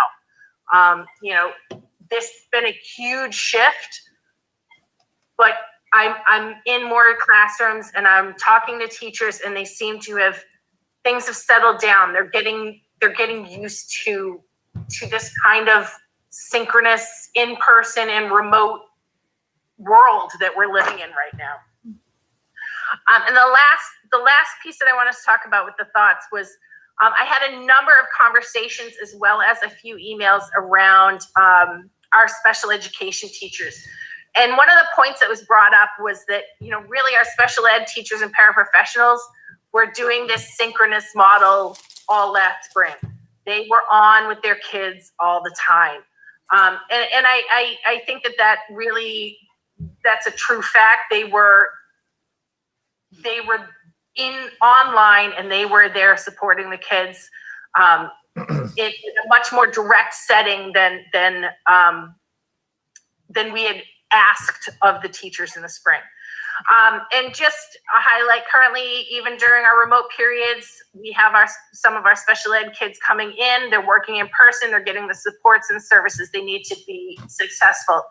And we know that this is an area right now that is heightened. The need for support for students is higher than it has been. And it is also an area that we are seeing affected quite a bit more from either being out due to COVID-related issues, or we still have some para positions that aren't full. So this group has really been working overdrive. So, and that is it. Thank you, Mary. Any questions or thoughts for me? I think just the information you just shared, I think it echoes what Tina said earlier, and I've said in the past, that remote learning right now is so different than it was last year, and a vast improvement. Yeah. It's not to say we don't still have, a little ways to go, but it is. And it's nice to see like the input from the teachers and just how they're embracing it right now and doing so much more with it. Yeah. And I think that was really telling for me because, I put the email out saying, hey, I want to share with the board some of the great things that are going on. I didn't know what I would expect, and I was flooded with responses, and some teachers said, this isn't really ready to go, but I want you to know some of the things that are going on. And it, it was really, it made me really happy to see. I can see, because I'm going in classrooms, or I'm in the Google classrooms, and I'm seeing some of the things and some of the big changes. But to have teachers starting to recognize in themselves that, hey, I'm really doing a good job with this, I think is awesome. Mm-hmm. And they've been working so hard. We know that this is a huge shift for everybody. So I do applaud them and thank those teachers that were willing to put themselves out there tonight with their work. Thank you. Anyone else? Anything else from Mary? Thank you, Mary. All right. Oh, don't go, Mary. You want to stay for the rest. Please stay. What are you saying? You're just not interested in what Corey has to say? She just laughed in my face. Yeah. Literally. I'm still here. I'm here until Mike hits the hang up button on. The gong. No pressure, Mike. He's not going to hang up. This is a standoff. I would just say run, Mary, run. All right. If there's nothing else, I am going to run. Have a good night, everybody. You too. Good night, Mary. All right, that'll bring us to Corey with the BA report. All right, so a few things. Mostly, I know there's things listed on the agenda. I'm going to focus on mostly the LMS canopy and where that is in FY22 budget and warrant articles. Pass this around. Yeah, you can go ahead and do that. Send it that way. I don't have. Okay. Michelle is passing around the completed application for the LMS reimbursement. Mike, you have to sign page 1 and 3. You do that now? You can. Yeah, because Michelle will have to notarize it before I send it up to the DOE. So, Oh, no, it has to be. LMS. As you saw in the facilities committee meeting, the tour of the LMS canopy, it is functionally completed. So as a result, I'm able to submit for the state for $100,000. A couple things I just want to mention, the tail end of this project, and I did mention this to the board members that were there, but Rob, I'll fill you in on this. We had some challenges in the last couple days to get it done to this point, to the point where one of the subcontractors sent a couple of their guys to Poughkeepsie, New York to pick up the materials because FedEx had screwed up the shipment so much. So they had initially said it was a 4-day install. They did it in 1. They had all hands on deck from their company. I even saw guys coming in later in the afternoon while we were there that it was like other jobs were getting off and they were showing up to add a hand. So they stayed there and got that done. So I will submit that paperwork to the DOE tomorrow, and we should see our reimbursement within Great. a couple weeks. So we came in a couple weeks ahead of the deadline. In terms of the budget, there's links in my report that will take you to a couple things. I'll just highlight a couple items. The summary of activity to date that goes back to October 19th when this process initially started, shows every step we've taken, every allocation of budget committee reductions. Those are all incorporated in there. The FY22 approved to FY22 proposed versus default. This will show where we stand as of right now after last Thursday's meeting. Currently, our total gross appropriation, which includes all funds, is down just over 3%. And we are currently $461,000 below default budget. So we're down under 3%. We're down almost 3%. Yeah, our total gross, which includes food service and grants as well. Okay. So those are just some reports to look at. Let me get back to my report. The budget summary by department, it breaks everything down, even the salaries and benefits by each school and department, so you can see where all those costs are. The estimated tax rate, as of right now, based on what we know in terms of revenues, we're looking at a 62-cent increase in the tax rate. Of course, you have to take into account, the major change in valuation last year. We had a 27% change in valuation. So in looking at it, if you do look at the trend for the 2 years, yeah, it went down. It went down for some people. It's going to come back up a little bit, but net the 2 years, there's still a lot of people. There's still residents in town that will notice a savings over 2 years. Let's see. And then I put in the summary of budget committee actions. I put in all their motions, what the votes were, so we can see how these things worked out. The total of what they motioned was over $750,000, $784,000. The total that passed through the budget committee was a reduction of $550,000. So just have all that information in there for your review, things we can look back at. And that'll bring us to the 2022 draft warrant articles, 2021, sorry. 2021. 2021. 2021. I said 2022 because I had the budget year stuck in my head. So these will include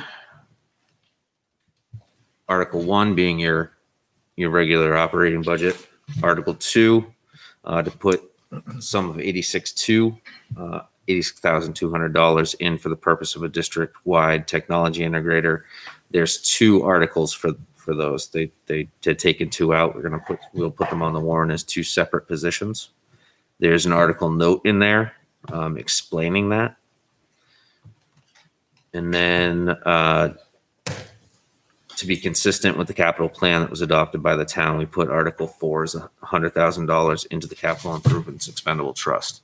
So that we had that in the town capital plan, $100,000 for the next 6 years in order to be consistent with the capital plan.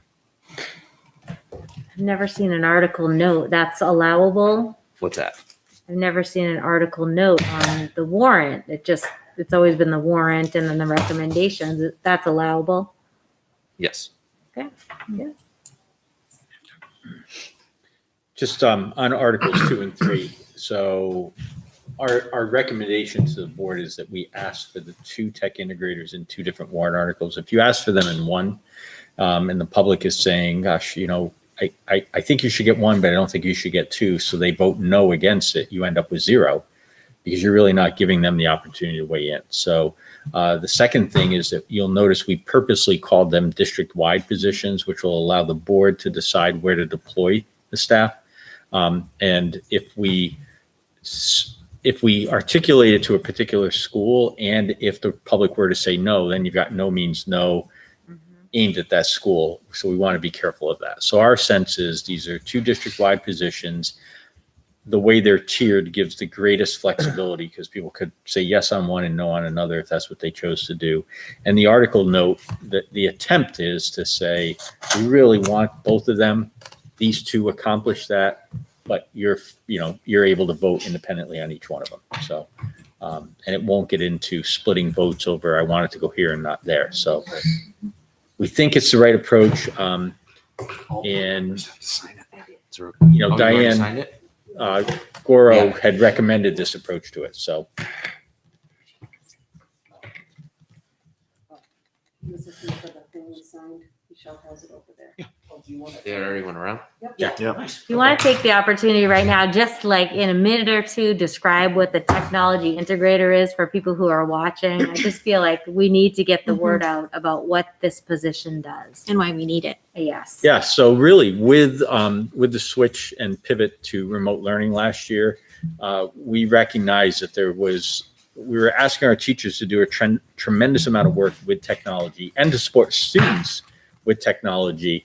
And that we really needed staff positions in order to enable that to occur, to make it so that the flow of technology and the way learning is done through the tech tools is just seamless. And there were road bumps last year. We had feedback that we did not do as well as we could have. Districts that have a tech integrator, that becomes a key member of the staff who is constantly doing PD, making sure that they're able to respond to the here and now questions. So I'm a teacher and I'm trying out a new tool and I hit a road bump. And if my only thing to do is to put a ticket in and hope that somebody in the next several days responds to that, it undermines a teacher's willingness to test out the tool and to try the new pedagogical approach using the tech. Versus if you have somebody on site in the building who can provide that support, who can triage a whoops if it occurs, and who can also demonstrate and kind of as a role model, show the way the technology can be used. It's a game changer in terms of a teacher's willingness to attempt to do it. So that's why we feel that having a tech integrator and not just one, we think 2 is important because we want to make sure that that support is available in the buildings to ensure teachers are off to a good start. Yeah, I think it was really telling when Mary was talking about Remote 2.0 and the tools that the teachers are now comfortable with. When Noah Benoit said, I've been using this, I just kind of stumbled upon it. I mean, how much time and energy are they putting into looking for resources and vetting resources? And how am I going to figure this out? Where a tech integrator would be able to say, oh, you want to be able to do this? Here's the tool that I would use for that. And let me walk you through it.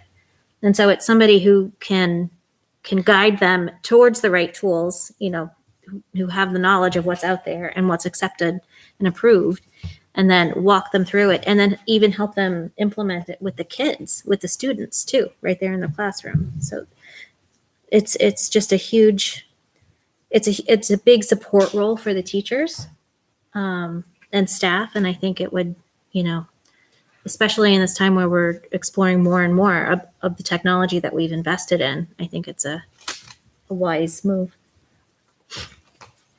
I think Jason did a really good job when he presented to the budget committee last week and gave the explanation as far as what that position is and where they almost become part of the curriculum with the teachers as far as helping them develop. And, part of the need for this position, I think, came on from the pandemic. But we also have more and more students right now, and hopefully more starting next year, that will be one-to-one. And with that, I think the need for this position is even greater because technology is not going away. If anything, we're going to have more and more technology. And that's just the direction that education is going in. And that's where the need of these positions. And I think once we put together whatever we do as far as for a presentation, that Jason will be instrumental as far as adding to that. Yeah. And it just, the need for these positions right now. Yeah, it's pretty astronomical. I mean, if you think about it, we really needed them to help us through the pivot in the spring. Yeah. And we couldn't hire them right away. We couldn't hire them right away because We can use them right now too. well, exactly. And I think, I think it's a critical need, and I think we've been pretty responsible about allocating resources and cutting back in other areas. I think hopefully this will, we can convince the voters that this is really going to move us forward as a district.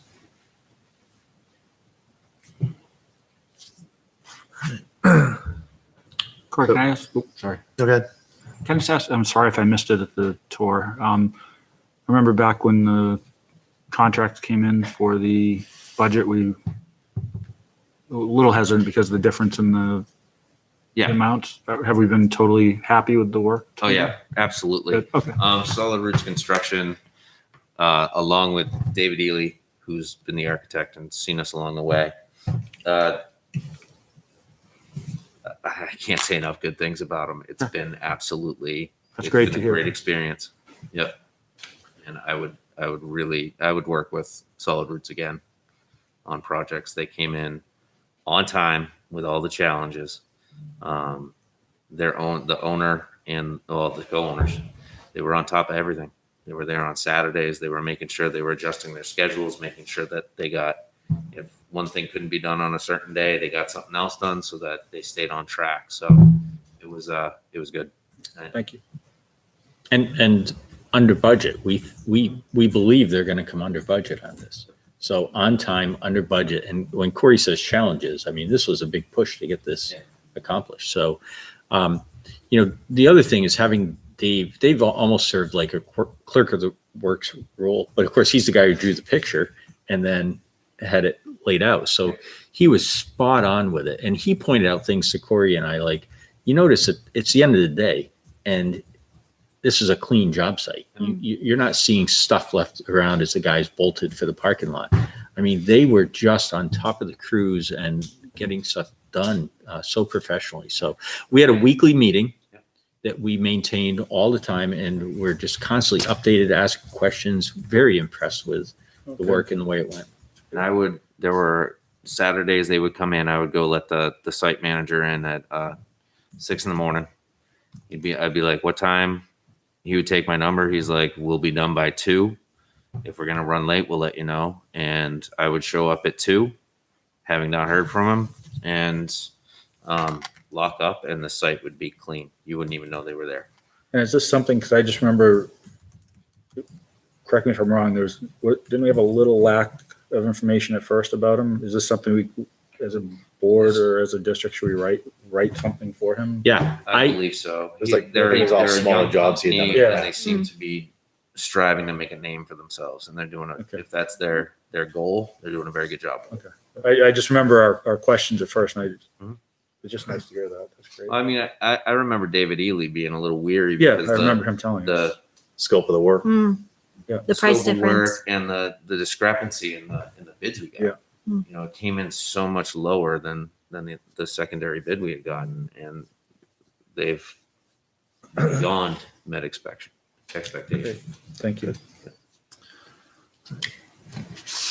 Are you looking for a recommendation this evening on well, so I think tomorrow night, the budget committee wants to see this, right? Yeah. So to bring something forward, you know, remember this is a draft. We have the opportunity to make adjustments to it.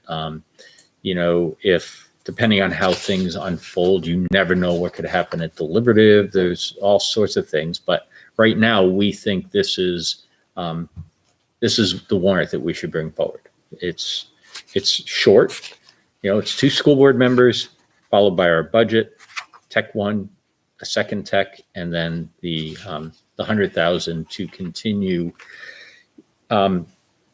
You know, this is worded that it's going in to meet the capital plan. I hope the public understands it's really about getting a plan for Griffin, and the timing is to have that on the warrant a year from now, Right. and to have direction going forward. So, You know, when we do the explanations, we do that, so we do that. And educate the public. you know, and they've the public's already given us the 70,000 this year that we've used for the enrollment study that the board now has, the overview of the kind of the historical perspective of all the studies that have been done.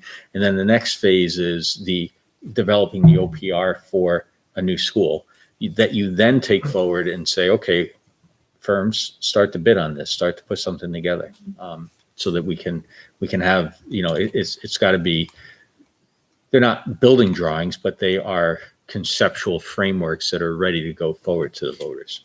Like, if you're worried about people not knowing, can you put an article note there explaining it, or is that, do you not want to? No, we could put an article note.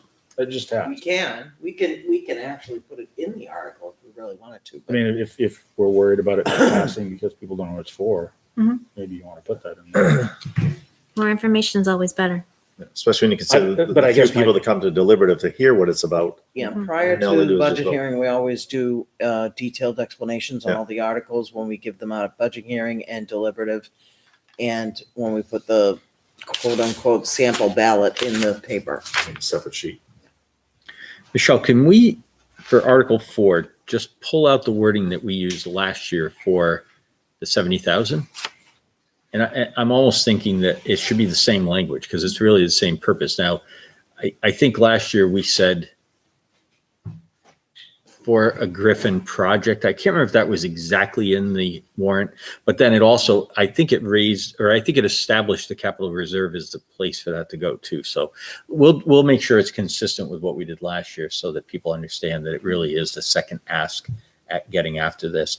And the other thing is that now that we have that capital improvement expendable trust fund, the beauty is that we don't have to use all that money. If there's, if it costs less to get the work done, then the money is left for the project. So it's really kind of a way to get ahead of it.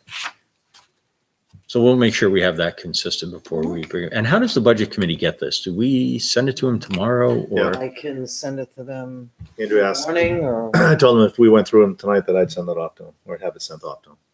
That way they can have an opportunity to take a look at them before they. Yep. Then he'll send them to the board members. All right. I'll make a motion to recommend Article 2 as written. Second.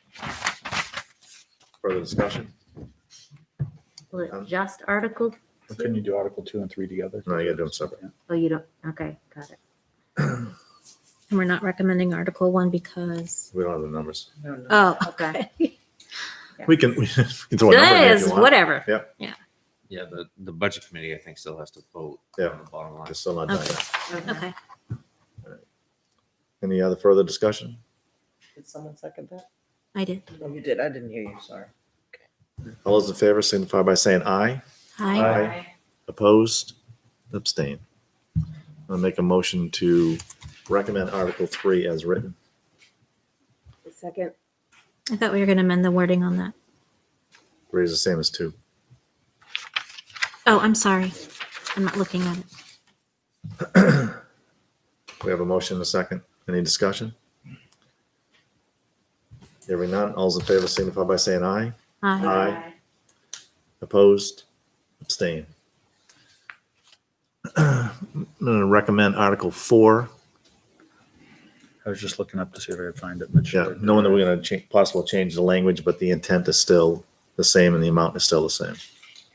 I'll second. Further discussion? Hearing none, all those in favor signify by saying aye. Aye.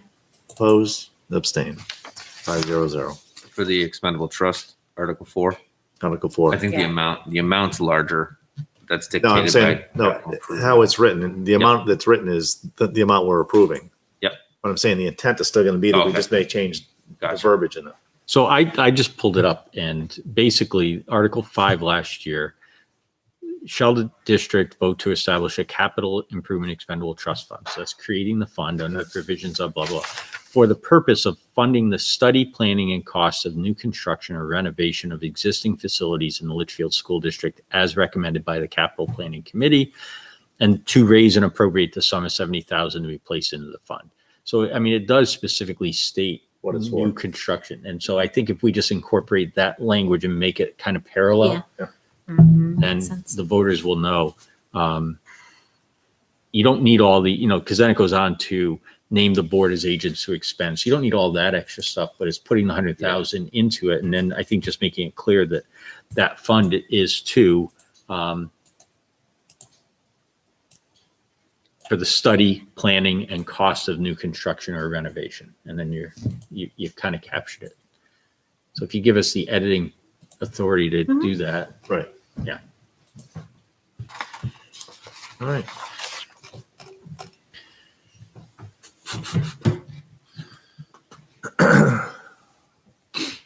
You have anything else, Corey? I do not, unless anyone. Does anyone have anything else for Corey? We didn't vote on that, did we? On what? Didn't you make a motion to approve that? Did we vote? 5-0. Oh, okay. You voted in We did. favor. Long day. Okay, I thought I missed it. No. He's gonna change. No, I knew that. For some reason, I Yeah. thought we motioned and didn't vote. You good with that? Oh, yeah. Okay. You voted for it? That's what I thought. You voted I was for it. reading it as. Oh. Oh, okay. All right. Sorry. Next, we go to committee reports. Budget committee obviously met again last week. As Corey said, it was a little $500,000 in cuts, and the majority of those came from 3 different areas.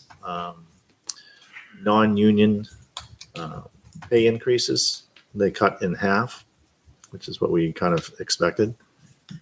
The monies and everything associated with it, from retirement, Social Security, with the 2 tech integrators positions. And the last was just through attrition of, I don't know, what was the amount? 200,000, I believe. And that was, between those 3 items was the vast majority of the cuts that they made. We meet again tomorrow night. Again, they're going to go over warrant articles with the town, warrant articles with the school. They won't be doing any voting as far as that, and I'm not sure that at that time they can either do cuts or additions if they want as far as for the budget.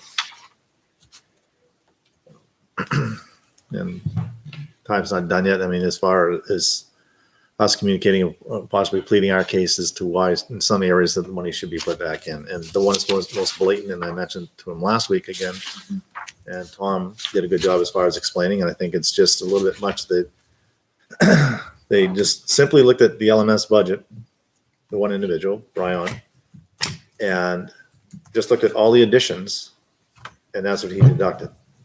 Even though that budget was below what it was the previous year, he just went by whatever additions were made, regardless of what they were or what they were for, and that's what he cut. So in turns, it ended up cutting LMS's budget by 10%. And when you're only running on a $120,000, $110,000 budget and you cut 10%, like Tom said, that there are going to be different things that they've always done, Project Safeguard, that he just wouldn't be able to afford. You have to look where you, We're 41 out of 65 for funding for the middle school per pupil expenditure. Right. 41 out Yep. of 65. Our per pupil expenditure is not, No. it's way below average, Especially for actually. middle We're at like the school. 30th percentile, I we may think. hit bottom. with We might it going down 65. 10,000. What's the source of that 41? Tom, look later. Yeah, so Tom and I disagree on that number. Really? Yeah, What's your source? I'm sorry. If you give me a second, I've asked that he not report that because, What is it then? so I'm looking right now. So Michelle has actually compiled. And if you look at Litchfield against state average, so Litchfield is spending $15,405.64. Okay. The state average is $15,489.74. So the state average is only $84 more than us. So I'm like, Tom, I don't know how, if you're just a smidge below the average, which is the 50th percentile, I don't know how you all of a sudden, I can't believe $84 is dropping you that far on the list. So what's your source? Where are you getting that number from? So I don't know the answer to that yet. Interesting. So But- are we overall though, as a district? Is So that peak? basically, let me tell you again, we did this against our peer group. Yeah, So our peer cohort. okay. And if you go back to 2013, 14, and just look at state averages across the district. So not, you can get deeper into it by comparing elementary, middle, and high. But if you just look at it, back in 13, 14, we were spending 90.7% of the state average. So we were under it by about 10%, right? The next year it went to 91.9. The next year it went to 92.6. The next year it went to 95.6. The next year 97.8, and the next year 97.2. So we've kind of closed the gap. We're not as far behind the average Oh, in our good. peer cohort. So we're in the Or these are 30s just state, I'm probably. sorry, these are state averages. This is the overall New Hampshire average to us. We've really closed that gap and have come close to being, I mean, if you're at 100%, you're spending the average, which means you're spending in the middle. Right. So we'd be in the 30s Exactly. instead of the 40s. Well, If Liz, they're 65, wouldn't we be around 32? I just looked real quick. There's 111 high schools in New Hampshire. So how's it only 60? Middle school. Middle But school. how are there only 65 middle schools to 111 high schools? I don't know. I thought That's the there other were- question. When you said that, that sounded really There are a low. lot of K-8s. But I'm just saying 65 sounded really low when you have 111 high schools. Yeah. And you consider some schools sometimes have 2 or 3 middle schools. So I think it is very interesting that we're Yeah. we're still below average, but we're right in the middle. maybe 65 is the middle. Maybe whatever you saw, maybe there's 130. Oh, I don't know. I'm throwing random because I can't find how many. I've heard Tom say it. Yeah. I like looking at the average piece, and to me the narrative of we're spending close to state average amounts, so we're not out of control. I agree It with certainly that. is not escalating costs when you look at it. We are spending a little more now than we were Mhm. compared to those averages. But we're also getting better than average results. And Yeah. I think that's really important to remember, that we're spending at or about average and getting better than average results for it. So, I think people have to say, so where do we want to be as a district? I like the idea that we're being fiscally responsible in delivering better than average results. Mhm. I'd like that spot to be. Do we need to keep tweaking our results? We do. We need to keep trying to squeeze that higher. I believe that. But we're not out of control spending, contrary to some comments that have come the way of the board and directed to me that, no, we're not going crazy on spending. And even that trend of closing from 90 to 97, so remember, the average goes up every year because people spend more every year, cost more every year. And we've gone a little bit, but it's not like this accelerator got pushed and, we went from being at 90th to going way above average. We just came closer to average. So, One of the budget committee members kept referencing this, the huge decreased loss of revenues. Yes, I plan to address that tomorrow evening. Okay. What is the decrease in revenue? We don't know yet. Oh, okay. But it was I the know my basis for a lot taxes of are going proposed up. cuts. Yes, he's brought it up several times, and it's like, the numbers aren't there. So Yeah. we don't know. Be going down. Okay. We anticipate we'll probably get a little less, but again, there's always surprises, and like, Yeah. Some people property Okay. assesses down. Thank you, some Brian. Up and some of it doesn't change at but all. with that being said, as I started to say, that, and the fight's not finished as far as with LMS, because you just heard the numbers. But obviously another 10% decrease in that, then we're gonna be right back where we were in 2013, Mm-hmm. if not less. well, and I think the other thing is, and I'll share this with the board, but remember, so when you do average, you've got small districts and large districts that become part of the average, right? If you then start to look at it as districts our size, in terms of students, I mean, so anchor on 15,887. That was that's how much Litchfield spent across all 3 levels in 2018-19. So I'm going to round it. I'm just going to call it 16,000 Sure. to keep it even, right? And now you compare that. Sunapee, 27,000 is the number for Sunapee. Okay. Wow. Holy moly. Waltonboro, 25,000 is the number for Per Waltonboro per pupil Wow. on average. Their middle school is spending $34,000. Holy moly. Okay. So again, it's because they don't have the economy of scale. Mhm. And somebody just heard me mention two lakefront communities and said, well, they can afford it. I get that there's a difference in their ability to raise the funds. Okay. That's true. But I'm just saying, But double what we're paying per student? yeah, Right. think of how much more money that is. And, Who's at the bottom that's Dr. Jettie? you know, Hopkinton is spending 17,000. So Hopkinton's outspending us by, actually it's, yes, by over $1,000. But who's at the bottom? Like, what's the bottom? On our peer cohort list, Yeah. so the school with the lowest average per pupil is Bedford. They're spending 13,900. I'll round it to 14. So, but again, you're talking 4,000 students. So your ability to spread an average across 4,000 is very different than across 1,200. So, you know, so the fact that we're spending 1,000, well, 2,000 more on average than a Bedford, when you economy of scale, that's actually, that's pretty good. It really is pretty good. Well, thank you for the clarification. Yeah. because I I'll will- erase that from my memory. I will share that with the board right now, so you'll all have it. Thank you. And then I think if we get this to the budget committee, if you press it, push it on to Andrew, we can Yep. discuss it tomorrow night. Maybe sent to me, I'll send it to him. All right. So that was the budget committee. And the other committee that we met this evening before this meeting. We started off at LMS and we visited the project.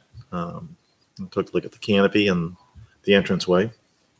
And then we had other discussion once we came back here, but one of the items on there is one we discussed last week or our last meeting.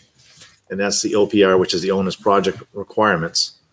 That as the Facilities Improvement Committee, we voted to accept that report. And now what I'm looking for is if the board has any questions, or if not, have any questions, for us to vote to, basically what we're doing is we're taking this report, which was put together for us, that's not our report, and now we're making it our report as far as for the improvements necessary for LMS.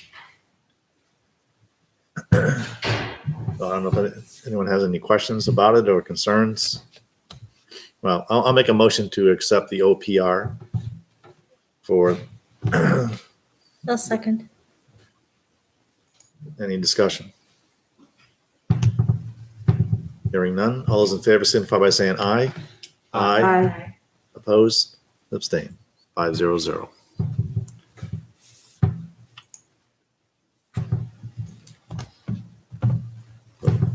We'll wait for Mike to come back. He just stepped out for a moment. He'll be back.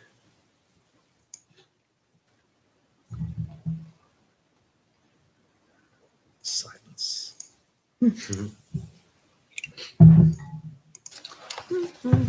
So I just talked about the OPR, and Tina, if you have something to add, but the committee feels very strongly that, I mean, it captured everything we had talked about when we visited the schools, what we're looking for,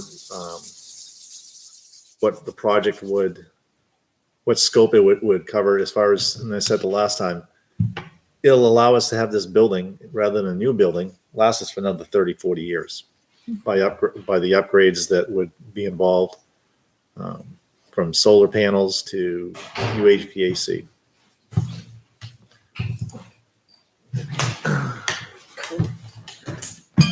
So we are now on to new business. And we have Study, is that- New policy. feasibility study. You have something on that? So just that Keith will join us at the next meeting, and that's really the update on his review of all the past studies that we've already done on Griffin. So I thought it was important that we had an independent third party who kind of came in and reviewed all of that and wrote a summary of it. And so we'll be sharing that at the next meeting. So that's the studies of this, the study of the studies. The Study study of of the studies. the meta-analysis. Yeah. So Okay. there are a lot.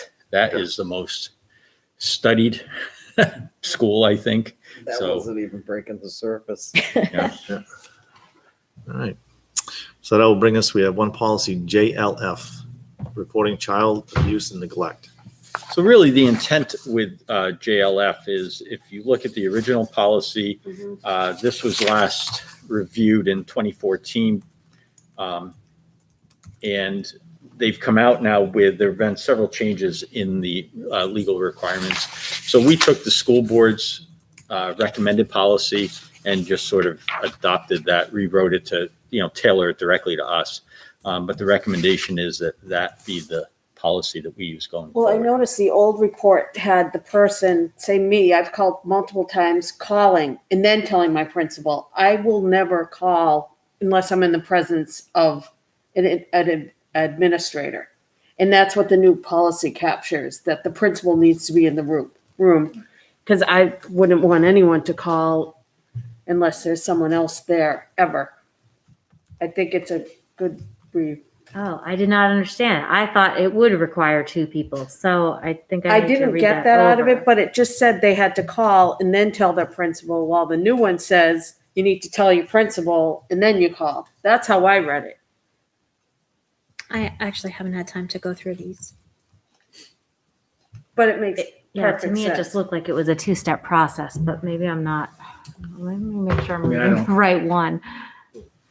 Well, I guess my question, Liz, would be, wouldn't you want the principal to know, Mike, so you're not Mhm. double or triple calling? Yeah, If there's I think because so. teachers probably wouldn't know what's going on in other rooms. Maybe. yeah, and remember that in New Hampshire, any adult is Mhm. legally obligated to Mandatory report. reporter. We're all mandatory reporters. We've now provided training specific to our staff, but the principal still needs to know, because sometimes there are follow-up calls. It's terrible, but there are times where an upset parent who's been reported then comes to school or calls the principal and wants to, we need to make sure that everybody's in the loop and understands what has transpired. I have a motion to accept JLF reporting child abuse and neglect. First reading. I thought you told me to hold on. Second. Further discussion? Hearing none, all those in favor signify by saying aye. Aye. Aye. Opposed? Abstain. I 5-0. abstain just because I haven't read it yet. Bob? Rob did, okay, I missed. Sorry, what, yeah? I'm going to abstain just because I haven't gotten into it yet. I will by the second reading. All Sorry. So the last thing on new business is that we have a fundraiser proposal. And bear with me, I'm catching up here. So this is a request from the Environmental Club, the Key Club, and maybe the Art Honor Society. So basically, Wendy Langelier, who is largely stationed at the high school, is a potter and makes some beautiful homemade pottery. And so her intent is to, as she put it, to empty out my basement so I can make more pottery. If I can empty out my basement and benefit the student groups at the same time. That's what I would like to do. So she's really asking for the opportunity to sell her pottery. She's made links, I think it's a Google Drive link. Yeah, it's and beautiful. pictures of it. Beautiful stuff. Absolutely beautiful. And so staff are able to see that and so forth. But we just want the board to know that the intent is, it's not to run a business through the school. It is to sell her wares so that she can then donate that toward the clubs. So I misunderstood the first time I read it. I thought she was going to be producing it and then selling it. It's already Yeah. made. It's just, she's just looking to, I think she's been doing it for a while Yeah, and get up. literally just wants to move some stuff along so that she can, so basically it's a donation really is yeah. correct. It ends up being, I mean, she'll donate the funds to the two clubs, Right. Environmental Club, Key Club, and possibly Art Honor Society. I guess she'll decide. But should we be looking at this more as a donation than a fundraiser? Because they're gonna use the money for outside activities, like to help community organizations, things like that, it would be considered a fundraiser. Well, and she said too, it might be if she coordinates with, what is it, the Art Honor Society, they may be making some pottery Yeah. too. Yeah, because they're looking at the Empty Bowls Yeah. initiative. So I'll make a motion to approve the fundraiser from Wendy Langelier for selling pottery and bowls. Further discussion? Hearing none, all those in favor signify by saying aye. Aye. Opposed, abstained. All right, that brings us to old business, coronavirus. It's really old. It's super it's- old. Getting real old. super old. All right, so I just want to I want to bring to the board's attention. So the spreadsheet that we have been using to track the numbers. So we've shared that link with the staff, so every teacher is able to see exactly what our numbers are. If you log into that, you'll see the 3 school-based tabs at the bottom. We are doing our best to project forward. And the way to read the projections are that if we know a student has been quarantined for a certain number of days, we then sort of project that forward. But, and every time we add a case, so I just got a text from the middle school that there's a case there. And so tomorrow we'll update the number by adding that in and then projecting what the impact is for 10 or 14 days going forward. So, we continue to keep track of it all on this sheet. The other thing that I think is important, and, it was at Tara's urging at the last meeting that we give parents a choice, that if, when we come back, that it's not now you have to come back. It's if you're comfortable coming back, given where the numbers are. And so we did extend that. And so there's a new tab at the bottom called enrollment. And basically, there's no science to this because there's pivoting in and out occurring on a daily basis. So we picked 3 points in time to compare. So point number 1 is how many students did we have enrolled in school, remote or in person, on October 1st? Because that's our most reliable number. So you sort of anchor on that October 1st number. Then I picked a date roughly a month before our decision to come back. So I did November 16th and said how many students were in person on that day and how many were remote that day and the percentages.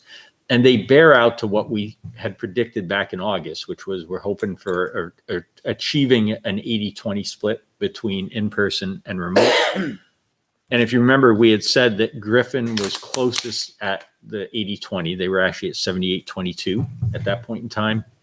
The high school was furthest from it on the high side at 87-13.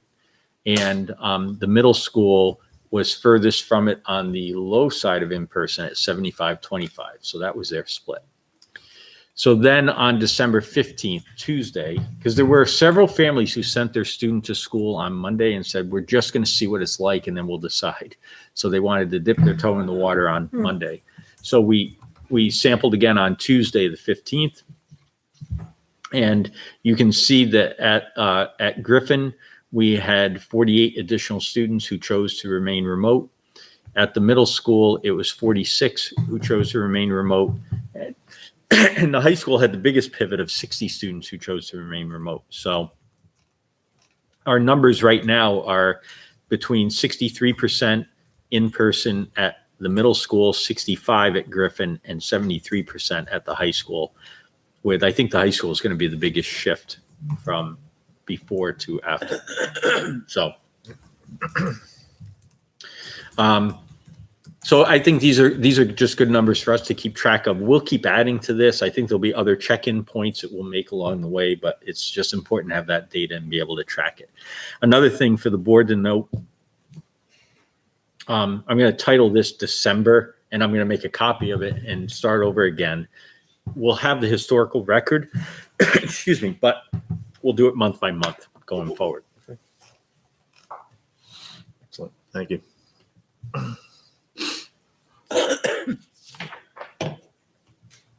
You have anything else, Mike? No, I think that's really the snapshot of where we are at this moment. Excellent. All right. Any questions on the manifest? We have all the signatures, Corey? I have a question, actually. Can we back up for a second, Mike? As you're projecting through January 4th Yep. or through the Christmas break. Has any thought been given to after that? Are we fully intending to reopen? So right now, our intent is to reopen in January. Excuse me, my throat is killing me at this moment. It's not COVID. Don't say Swear. that. It's okay.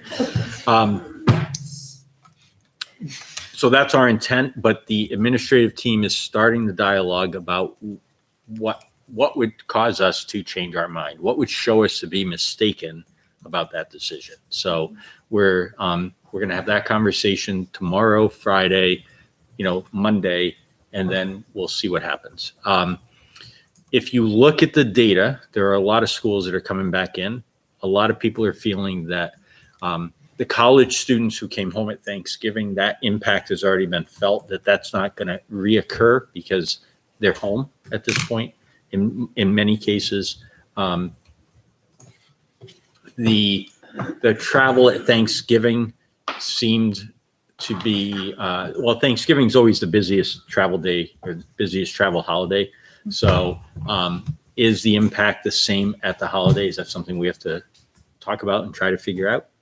And because the numbers did spike, does that prove to discourage people from gathering and having more gatherings over the holiday? We don't know. So I think those are all the things that we want to talk about. Are you planning to send out any more surveys? We have sent a survey, and the survey result shows that we have about 10 staff who are planning to travel outside of New England. A parent survey too. Yeah, the parent survey is not showing very much travel. So, is that accurate information? It's what's being reported. But remember that we've only got a subset of, it wasn't a mandatory survey. So you don't have everybody who filled that out. I have a So question. I know all the numbers in the quarantines change. So if we were to quarantine, would we go from Christmas or New Year's? Is it 10 days from, do you know what I'm saying? Like, it's not 14 days quarantining anymore. Depends on when you see everybody, right? you're talking a travel quarantine. Just in general, So if somebody travels out of New England, they've got to do the 14 days or no, the 10 days. 10 right? days. That shifted. or 7 with the test, negative test? Yes, for travel, but that's also from when they got back. But So this is all like, Tara could go away and just not tell us. Not that you would ever do that, Mrs. Hirschberg. you could what? They She could. could go away and not tell us. That's one of the many challenges Yeah. we face. Yeah. That's Because I kept thinking the 10 days from Christmas, I wasn't even thinking about New Year's. Like, Well- that's when I think most people are gonna get together is Christmas, not New Year's. I don't know. We just don't I know. don't know. That's been the source of concern for a long time is we just don't know. For me, I think that it would be a good idea to have a board discussion about if not now, then when. Do you know what I mean? Because I don't think that parents know, and I'll tell you, I don't know what's that threshold, The threshold of what? and I going do remote? think, I'm sorry. Or Yeah, staying remote? about going Yeah. fully remote. I do feel like for me personally, I would I believe I'm a huge believer in masks, so I still do some things. I go to the gym in the morning, but I'm wearing my mask, except for when I'm on the treadmill. But I'm doing some stuff like that, and I'm more comfortable going out because I do that stuff. So that's why I say my risk tolerance is perhaps more than other people, but it's also grown a little bit in time as well over the last few months, because I think we've seen research about masks not only protecting the other people, you're protecting other people, but you're also protecting yourself. And that's a new piece of information that wasn't promoted previously. So I think we've learned a lot over the last few months, and research has changed and recommendations have changed. But I just think that I just would really like to know, and have that discussion here. And I think What is the line? Because What do you- for us, the only line I think thus far has been staffing. Mhm. That would cause it. So just open the door to whoever else. Yeah. wants I to take it as a discuss. personal choice. That's how I look at it as my family. If I don't feel comfortable, I'm keeping my kids home. If I do feel comfortable. And I think that's a good choice to have, but I think our teachers and staff don't have that choice. So for you, no matter how high the numbers get, you Your would kids are going to always give the school. I choice. think it depends where the numbers are coming from too, Tara. I mean, and where are the numbers? All right, is it the elderly? I mean, it's not coming from the school. We have 38 cases in town according to MUR Right? today. It's no different than other businesses. I mean, they continue operating, right? They're not shutting down. I mean, from the airlines to retail stores to your convenience stores. I mean, Yeah. they're And that's all why working. we're seeing Well, spikes and not surges. shutting down. Okay. What's I mean, that? we're also not shutting down, We are for the parents. I mean, that's the thing you have to look at still. It's- right? It's important. You know, we have to do what's safe. And I guess where I would disagree is I don't think we need to have the discussion here. I mean, Mike and the professionals do it and they tell us what they want to do. And that's what Mike, right. That's what you're saying. They're meeting as a team. Like I told Mike, I said, I'll back whatever he wants to do, whatever he feels is important. I mean, we can talk about it, but it's in my opinion, it's And I his think decision. too, I think I'm hoping this kind of piggybacks off of your point, but what people have been making decisions based on is the plan. And the plan is not what we're following when we make these decisions. We haven't published any other document since August that says, these are the things we're considered, this is the threshold. I mean, we published that before the state map came out, before the state guidelines on when to go to hybrid or remote were out. I think it's really important that we update what we have as our living document, and that because people make decisions based on that document. So I also think that we've tried to update that plan a few times. With everything going on, it just hasn't been finalized, right? But I think that a simple going to the part that talks about are we in or out, that section, if we can get that updated. I will be honest, when we authored that in August and we wrote about reds and yellows and greens, I never once envisioned the entire country being red, which is where we are, right? And so basically by that plan, the whole country is shut down. And then we're right back to where we were with the economy coming to a halt and so forth, and what we've learned along the way is how to live with the virus. We can't stop it, but we have to learn how to live with it. And I think, we've sort of evolved in the way that we view it and what we have to do. And so that's what our team has talked about, to Liz's point, the 38 cases, I think you said in town. And then when you bring it down to what we actually have in the schools, because some of the staff members don't live in town, so they wouldn't even be part of the 38. It's a much lower number. I guess what I keep thinking is there is no end in sight. This vaccine isn't going to be for young children. Are we going to play this game all year long? We need to have a plan. Do you know what I mean? I don't. Liz, to the vaccine point. So, Um, first of all, you've got a limited number that are available. By the time it gets to teachers and to students, you're looking at into the spring at some point, right? Easily. Yeah, so we're going to The be other doing thing, this all year. it's even worse. If you listen to it, you get the first shot, 21 days later, you get a second shot. And then the doctor on the news the other night said, and that's a 6-month vaccine. Depending on which And I'm like, vaccine you get. this I isn't want like- the second one. This isn't permanent. And it's like, no, that's 6 months. And he said, we think it's going to last a year. So now I'm like, okay, I guess I'd like to think that we get to a point that the COVID booster is in my flu shot every year. So when I get that, I get them all. But I don't know that that's really the case. So the vaccine is not the And the vaccines, they announced nobody under 16 can get it. So that wipes out 89% of our students. Probably. And I do understand the teacher thing. I mean, I want to say that to teachers, like we get that what we're asking, the same thing I'm asking of myself every day when I come into the schools. I work in a school.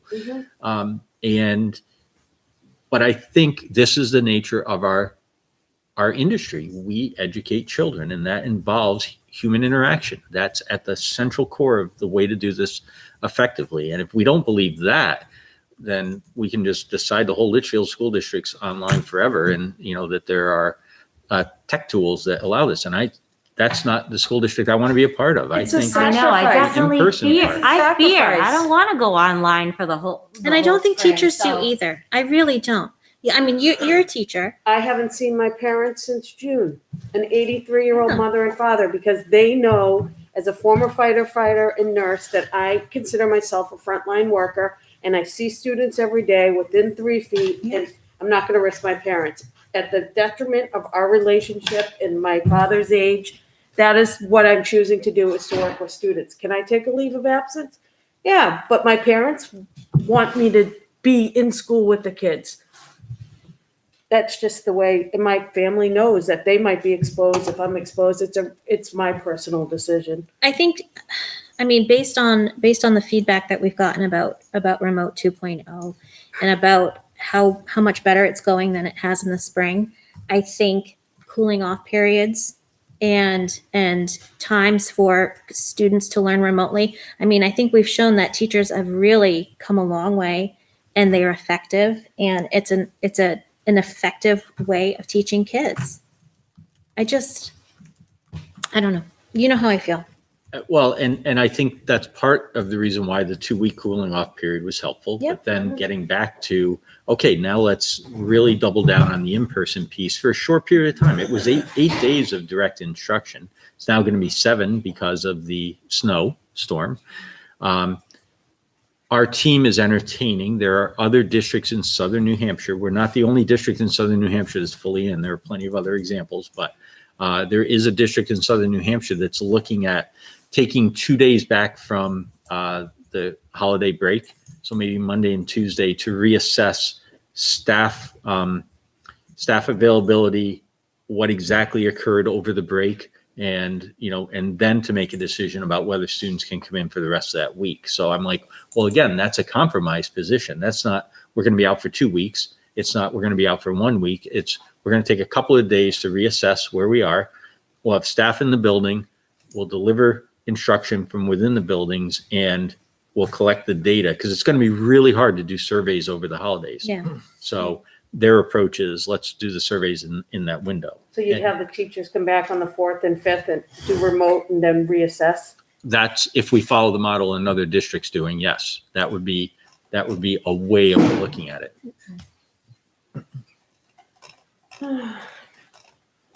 And then I think we also have to, we really have to examine, so the Brown information, the pandemic Oh, chart. Brown, yeah, I'm Yeah, like, Brown. Brown It's not Brown, it's Yeah. Brown University, okay, so what exactly does this tell us? And what else have we seen as key indicators? So, I'll tell you, Monday morning, I was in the middle school right at the start of the day.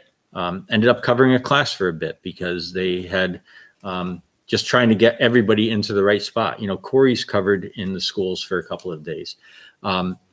Teaching music today, right? Right out of School of Rock, I think. But so, and Mary and I walked around the middle school. We then went down to Griffin and walked around. We hit probably over 80% of the classrooms, up to the high school also. And we saw all sorts of neat things going on. Our teachers are really on top of their game, and they're getting it done in the classroom.